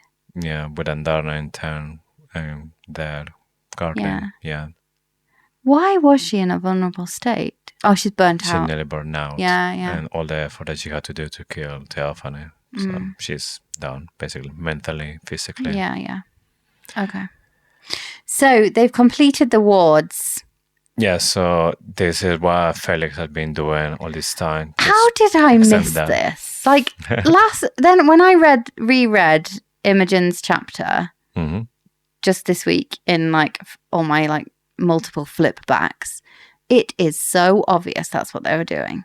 Yes. I mean, it talks about they'll hold for now. It talks about they're weaving. She said, "Are you weaving? You only weave wards, don't you?" Like, it was so obvious, and I don't know how I missed it. We are just like paying attention to other stuff and not just to this, because I remember the last episode we were talking about when Imogen said bring all the weapons here because it's the only way to survive this. It's because they need to finish the war. Yeah, we are idiots. Like everyone else would have been like, this is so obvious. Yeah. We were so focused on who that bloody Brennan brother is. Well, we realize now, we say it as well. Because maybe there's someone there that like, oh, is that what they do? Yeah. Oh my God, it was so obvious when I went back to it this week. Yeah. But then Xaden says, oh, that's good. But, fuck, I don't know. What am I? Hurts. Yeah. Yes, and that's the word. Yeah. The bit that I wanted to call out there was like trying to work out. She said they won't extend further than Drathus, and he's like, good, that's bad. Is he talking about that they're good? It's good that the wards are up, or it's good that they don't go any further than Drathus? It's bad. He's confused, isn't he? I think it's when she said they don't extend more, but it's still protecting part of Drathus, so that's good. But I'm a Venin now. I don't like wards. Yeah, so I can't go that way. Yeah, exactly. Okay. And they're like, fuck, I don't know. I don't know if that's good or bad. Yeah. But then Xaden just says to Sagel that try to pursue Tarn, and she will ask, and her decision will determine our fate. Our fate. So this is confirmation. And Xaden are together. Yeah, she's chosen him, and she is not leaving him, which again is possibly a reason why Tarn has to recover. Yes, because Andarna came back after some training with the Eerids. They can bend, transform, and break bonds. So really convenient. Yes. Okay, chapter 66, the last one from this book. I'm feeling so sad. I've got a massive grin on my face. I always smile when I'm sad. No, I don't. That's not true. But when I'm like meant to be sad, I like overcompensate. I am feeling sad, trust me. Right. Epigraph. While cadets are strongly encouraged not to form romantic attachments while studying in the quadrant, lieutenants are permitted to marry whomever they choose upon graduation. Article 5, Section 7, the Dragon Riders Codex. Well, we were robbed of the wedding. We didn't get an invitation. I know, after 3 books, and I feel, left out. It wasn't the wedding though, was it? I mean, they love each other, but It wasn't. It was for another reason. And Violet hasn't graduated yet, so she has officially broken the codex. Yeah, but you think she will get burned because of this? Is what Andarna's talking about. She got married when she shouldn't. Yeah. So Violet is beside Imogen. Mm-hmm. My question, was Imogen with her when they married, or did she find her and ask her to wipe her memory just as she arrived back? For me, it seems like Imogen was not with them. Mm-hmm. Otherwise, they would have said Imogen was no longer missing. So when this guy, I can't remember his name, he comes and he's like, there's 5 people missing. He says 4, now she's back. He would have said 3, now they're back. Yeah. So I think Imogen's been there the whole time. It just is either very lucky that Violet found Imogen first, or she somehow managed to get Imogen a message and she got Imogen. Yeah, I definitely think as well that Imogen was the last part of this plan, but Imogen wasn't part of the rest. Yeah, the question is whether Imogen knows what happened, and we don't know whether Imogen can see the memories she's wiping, or whether, and like she can search through them like Dane can, whether Imogen can search through memories like Dane, or whether she just wipes the last few hours or the last 12 hours and without seeing it, because that will make a difference for book 4, because it will be, if Imogen knows, Imogen has the potential to be interrogated by anyone or by Violet to try to say it or something. Yeah, it's a really interesting question. If they actually had to see what the memory they need to wipe, or it just go wipe the short-term memory, all of it. Yeah, kind of like a Men in Black style, the last 12 hours missing. I hope that book 4 isn't just a dude, where's my car, where they have to, and like The Hangover, where they just have to spend the whole book working out what happened in these 12 hours. I think at the beginning it's going to be a little bit like this. Maybe Violet's going to have like I had a tattoo. Yeah. What happened to my head? Or what happened in my room? Where's this baby come from? Yes, it has to be like that. That she's going to try to figure out why she asked Imogen to wipe out their memories 12 hours.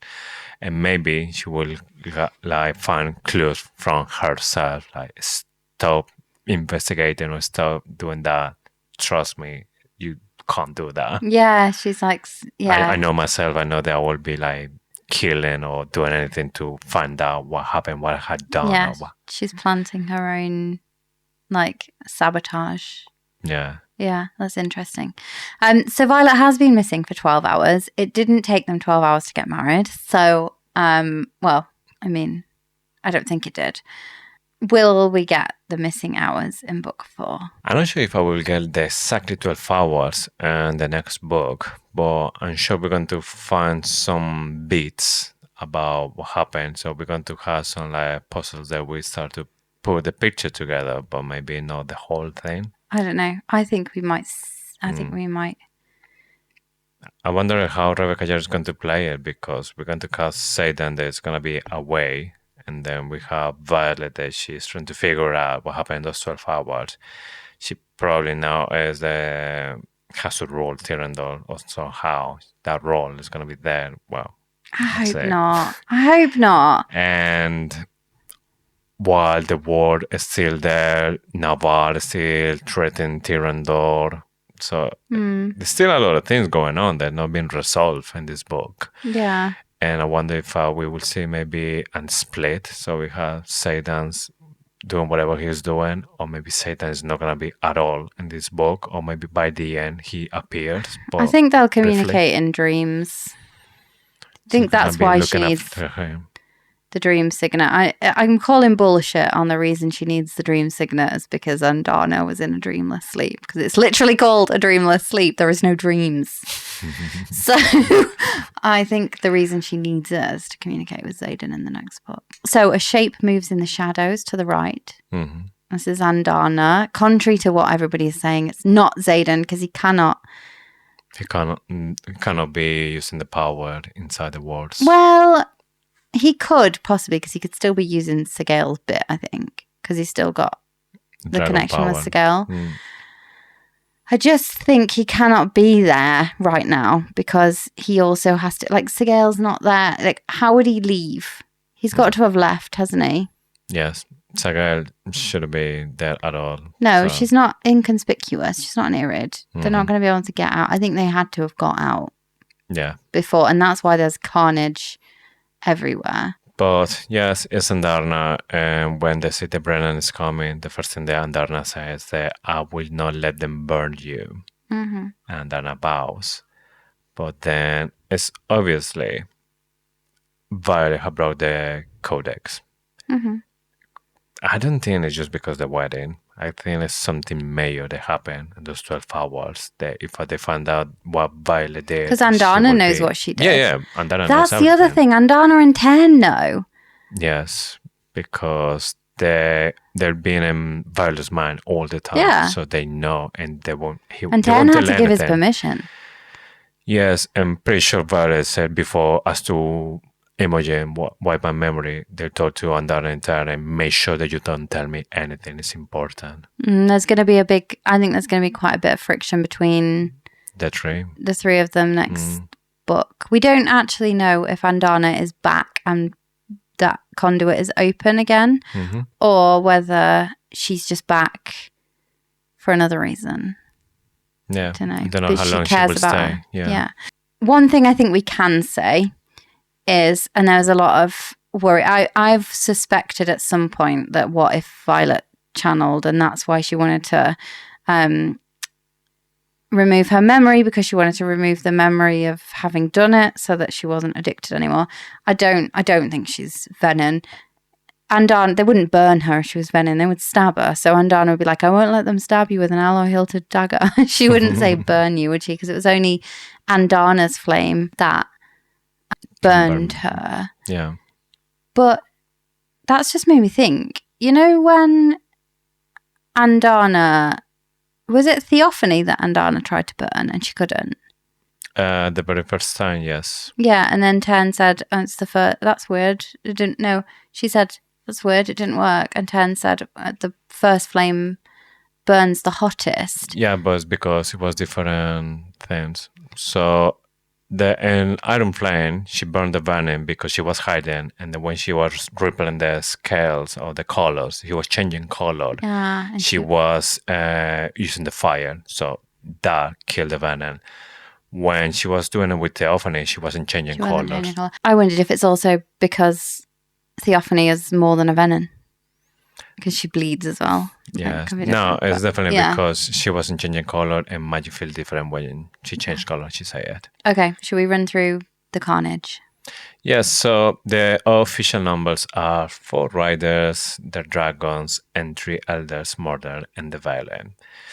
Do you think that any of these ones going to be one of the squad? I don't know, but it really, really, really pisses me off that Violet doesn't ask. Why doesn't she ask? She cares about all her friends. Why isn't she like, who's missing? Is it Ray? Is it Ray though? Is Yeah. it Sawyer? We have been so obsessed with who the Venin brother is. We have not speculated who these 4 riders and their dragons are. Mm-hmm. Some major people could have died here and we just didn't know about it. Yes, which is going to be really annoying if we start in book 4 and find out that Raider That died. Sawyer's or dead. Sawyer's dead, yeah. Yeah, or Riddick. I mean, there's a brown... Katriana or... says riders, doesn't say flyers. That's why I just feel like either this guy doesn't care about the flyers or the flyers are fine. Mm-hmm. It could be... I would like to think that she wouldn't kill any of the squad off the page. I think she will kill them eventually. I think somebody's not making it out alive. But it would be a real shame. It sounds really bad. For it to happen off the pit and not give them the death that they deserve, like a noble death. Yeah. So I don't think it is them. Unless then maybe we find out later on and the 12 hours missing. And then we see And they're we dead. see it. Yes. So we find out maybe straight away that Ryder is dead. And then we find out that maybe he died in a novel way. And then it's going to be even more heartbroken. Oh, God. Yeah, that's true. So this whole time, like, we could be just like blissfully unaware that Riddick's dead. Or Sawyer. Or Ray. Who else do we care? Baylor, Lynx, Sloane. Dane. Sloane. Another Oh my Mary God, died no. sacrificing herself or something. No. No. Then Sloane haven't happened yet, so it can't, isn't it? Yeah. Yes, but the only thing that we know for sure is that it started with 5 riders, but when they said about 4 riders, then inside those 4 riders Xaden. So we know then the stream isn't. From those 3, one potentially is going to be the new brother because he was a rider as well. But then that's just leaving the doors open to another 2 that we don't know what happened to this one. So you've got the Venin brother, Garrick, Xaden. Garrick, yes. Panchek. Panchek would be missing. He didn't have a ride home. His dragons bit the dust. Yeah. So Panchek's the other missing one. So there's 5. Violet, so she's back. So there's 4. Xaden, Garrick, Venin brother, and Panchek. Mm-hmm. If Garrick's Venin brother, but I just can't see how he is, then that would leave space for another one. Yes. I also don't think it necessarily has to be the Venin brother that is missing, especially if that new Venin brother is Brennan and that she was only talking about paying attention to who was missing during the final battle. So, yeah, if Rebecca meant pay attention to who's missing in the battle, not necessarily at the end. If the brother is Brennan and there is another one missing, then my guess is Kaori. So maybe he's going back with the family. Yeah, or he took the eggs. Remember how obsessed he was with... But anyway, I don't think he took the eggs. Just remembering that he was in the East Field and the Eastern Field had already fallen under the control of the Venin. That's where all the Wyvern were lined up facing off against the dragons. Kaori was over there, but which side was he on? That's the question. Yeah. Anyway, Brennan asks Imogen if she's seen Xaden or where Xaden is, and she says she hasn't seen Xaden since yesterday. It's only 3 a.m. So she could have been like, Since you know what, New Year? And everyone's like, see you next year. And it's like an hour. And everyone does the same joke every single year. Yeah. And I'm pretty sure I do it too. That technically she's not lying if she saw her like 11:50. Yeah, exactly. I haven't seen him since yesterday. But I think she is talking about when she was like, he's been missing 20 minutes or something. I think she's talking about then. She hasn't seen him since before then. When and how did Garrick go missing? That's a really good question, because the last thing that we know about him, he was going and he said that I had to do something. What he was doing, got lost. Walking? Because he can't actually distance wield at this point. So was he walking somewhere? I think at some point he said, even if I do like going to somewhere, maybe he said to Aresha, I won't have enough power to come back. So maybe he was saying here basically that he had just enough energy to do just one last step. So I wonder where he can go, because I think maybe he went far for him to come back on time. Went maybe to Basgiath to interrogate Jack, because Xaden told to Gary, make sure that he's going back to Basgiath because he knows something important. That's why they want to kill him. And maybe he just going in the middle of the battle, which is weird. But he said that he needs to do something. Yeah, I think he's taken the eggs. But this is for another reason. I'm just second guessing myself here, and I was so convinced they were happening all at the same time because Imogen was looking up at the sky. Were there any other times before they could be doing this where Imogen was looking up at the sky? Because I feel like this is like the major troll. Yeah. The major troll is that obviously it could be Garrick. The Venin. It's too obvious. Yes, those 6 missing eggs. So many theories about this. And the only thing that caught my attention here, because we have been talking about this multiple times, even when we did this live event on Instagram, because we are talking about the end. We talk about this. But here they said that they're double checking. What does it mean? Does it mean there could be even more 12. missing eggs? If it's 12, that would be confirmation, I think, that they were taken to Umbriel because they wanted 2 of each colour. Or perhaps they could have just traded them for half an army. Remember, so let's step through who could have taken the eggs. Leothan, Sagail, Kaori. My guess is that Xaden, via Garrick or Auric, stole them to get Violet the army she'll need to fight against Navarre, possibly, not just the Dark Wielders. Navarre probably is Xaden's biggest worry. Yeah. This could be the reason Garrick is missing. So remember the missive from the King of Deverelli, that I think that's chapter 54 or 55, one of those. Xaden was in the middle of doing a deal with him. We know that Deverelli were the middleman in the second Croveland uprising, which was all about the eggs. I can't imagine how Sagail and Ten felt about it, though. Like stealing eggs, and that's possibly why all the elders were killed. But yeah, I just have a feeling I have a feeling that Garrick has something to do with the missing eggs.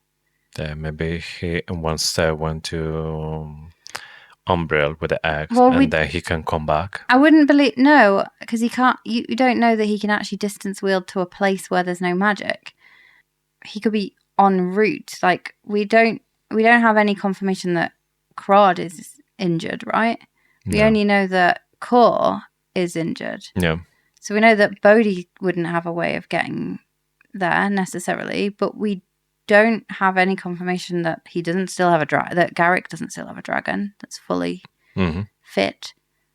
So the eggs in a basket and then just fly into Umbriel. Yeah. But Holden's basket. Yeah, it has to be because those are big eggs.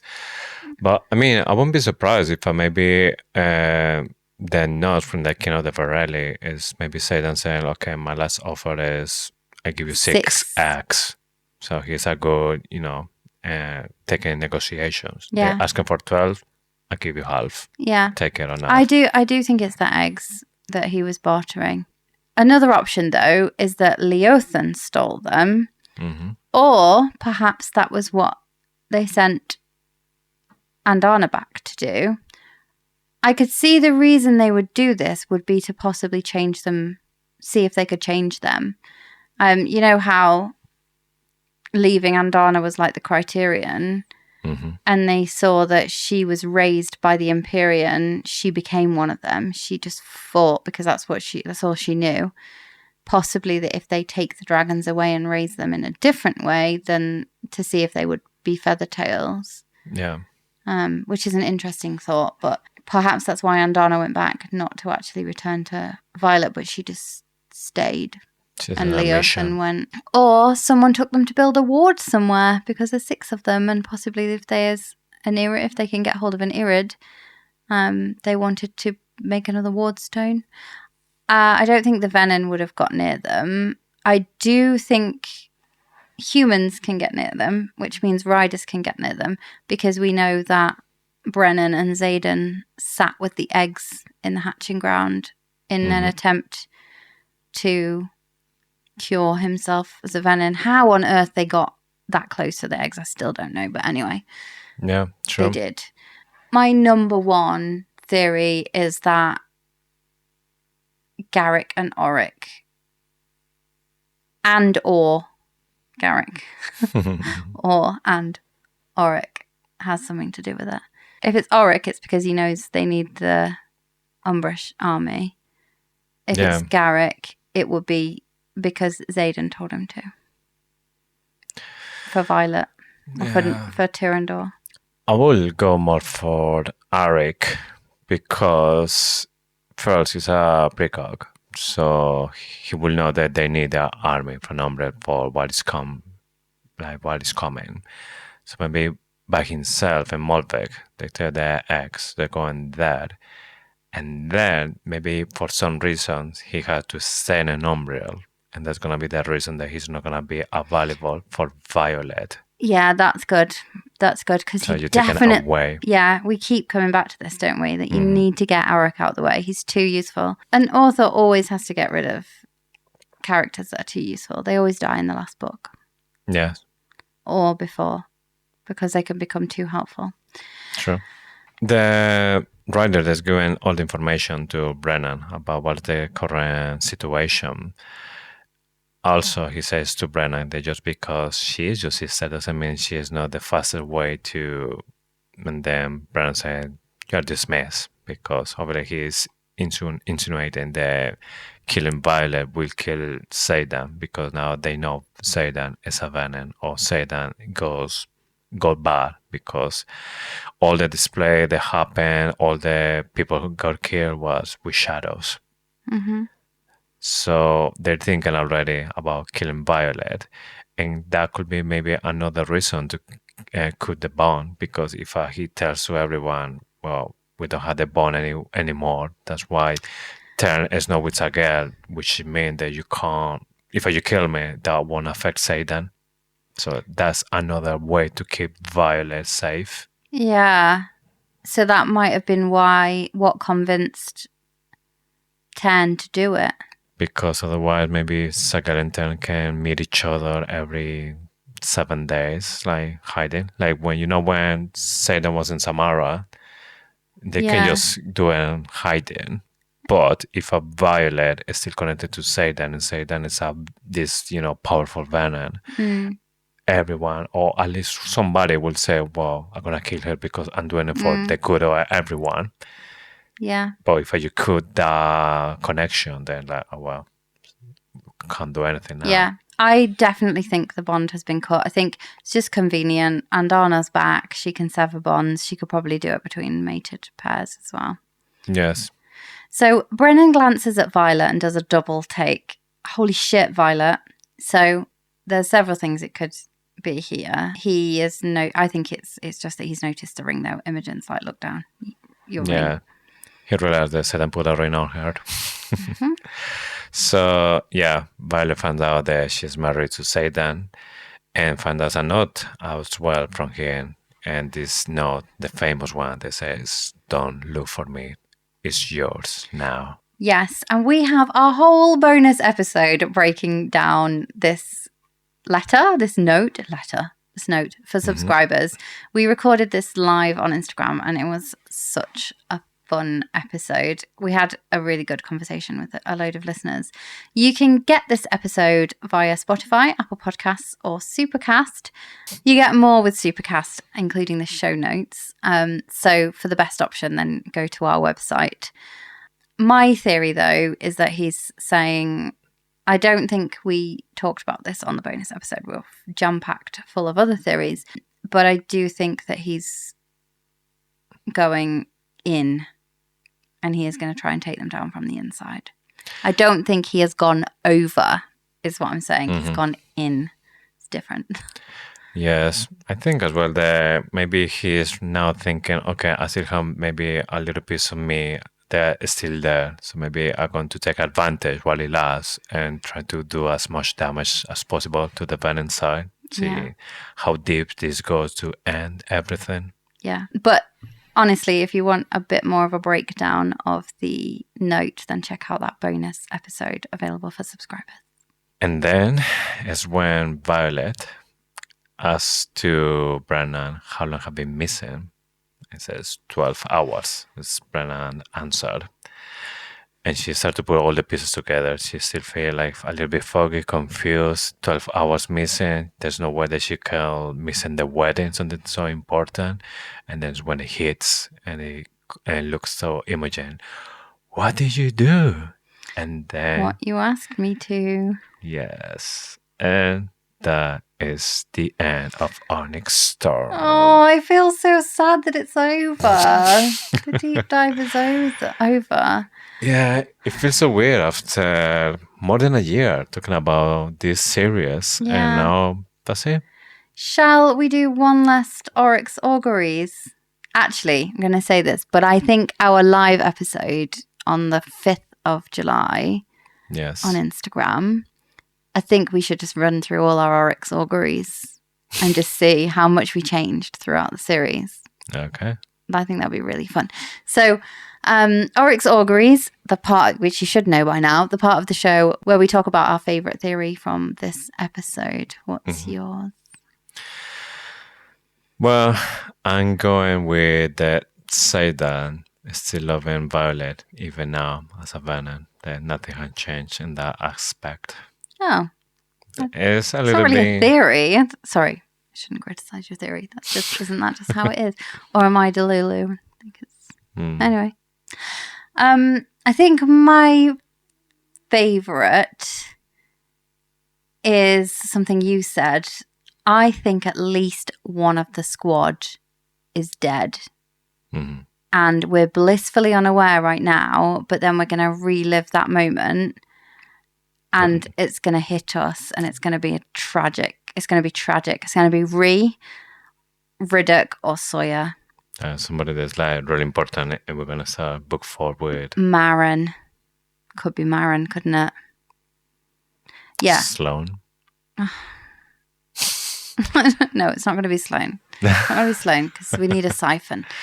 We don't know what Marin's gift is. And Rhee's done her big retrieval. She saved Tern. I think it could be Rhee because she could like second guess herself in this like 12 hours when something's happened. She could be like, oh, I don't know what side I'm fighting for. Mm-hmm. She could second guess herself and then she could be the one that goes. Okay, I'm locking it in. I think Rhee died. And we don't know. And then we're going to see it and it's going to be awful. First chapter. Yeah. Book 4. We'll find out one of them died. Then they're going to start like looking at the third role and they're just going to be Rhiannon and Matthias. Matthias. And they're like, shit, what? Yeah, and then we get a flat. Somehow we've got to get it. Do you see? Like, because it wouldn't be fair for Rhee to die off the page. Mm-hmm. She needs this big, like, big moment. heroic. Yeah, I think it's that though. Yeah. Anyway, that would be interesting to be honest. Heartbroken, but cool as well at the same time. Okay, so normally we stick with the theme of precognition, and we look at the epigraph for next week. But guess what? There are no more epigraphs. Womp womp. Womp, womp, womp, womp. Oh, tumbleweed. I have to like insert this sound effect, the tumbleweed sound effect. Let's go into the interrogation chamber for one last time. Okay, what we got in the interrogation chamber? So we got a little glimpse into Imogen and Quinn's time at Basgiath last week. If you could be a fly on the wall between other friends in the series, who would you be following? Do you want me to go first? Yes. Mine's going to be a weird one. I want to know about Jack and Caroline. Something going on there, and I feel like she knows more because he's a blabbermouth. He loves to tell all these Venin secrets. Yeah. I think they might be chatting, and I think there's something weird going on there. Yeah. I'm curious more about Dane and Sawyer because in Fort Wayne, when Dane sees Sawyer, he's like surprised and obviously he knows him because Sawyer, like you're Repeat. back. Yeah, so they were together in the first year, and I wonder what happened there. Because they know each other, but Sawyer has to repeat. That'll be interesting. I also just love any time we get with Garrick and Xaden. I just think they're brilliant. Yeah, I mean, they know each other from forever, basically. Yeah. They're growing together, so. Yeah. Okay. So, we're going to have to shut the door on the interrogation chamber. We are free this time from the interrogation chamber. We passed RSC. Yes. We shut the door and not looking back. I slammed the door. Although, I do feel so sad. And that's all we've got time for. We do have one more Onyx Storm wrap-up episode. I think we'll probably still have loads to say. We might do a few more bonus episodes for subscribers, but we will have our final wrap-up episode next week where we run through all our favourite theories of the season or from the book. Also, this is not just the end of the Imperium series for us or the deep dives, because I'm still doing the other podcasts. I'm still talking about Alas de Sangre. I'm going to talk about all of them. If there's a new theory that hits or something that I think maybe we need to share it with everyone, we will do it. So every good excuse to come back and talk a little bit about the Imperium series is going to be here. So don't think that we're done with the Imperium series, because not at all. No. And we need to say an absolutely massive thank you to all of you for sticking with us through the deep dive, for sharing your theories, for getting in touch about where we might have gone wrong, because we have made a few mistakes. We have loved every single episode, and just to get to know you on Instagram, on TikTok, and all the great people we've met. It's been so good. Yeah, I mean, it's been 3 seasons with us already with this. Yeah. And after this, we're going to carry on with a new adventure. Yes. It's going to be season 4 with a completely different series, different author. I'm so excited. I've got so many Quicksilver theories. I can't wait. But we will be back with a deep dive of book 4 just as soon as we get our grubby little mitts on it. Yes. So don't forget to follow us on Instagram and TikTok at Faithfully Fantasy Pod if you're not already doing so. Come and join the conversation. We'd love to hear your theories. So if you've got one, keep sending them our way. Every now and again, we will share your theories in a separate little bonus. The ones that we keep seeing, because there's going to be loads, isn't there, that come up between now and the next book. So please keep in touch, whether we're talking about Imperium or not on the podcast. And we need to say it again. Thank you for listening to Faithfully Fantasy, the husband and wife podcast talking all things Onyx Storm.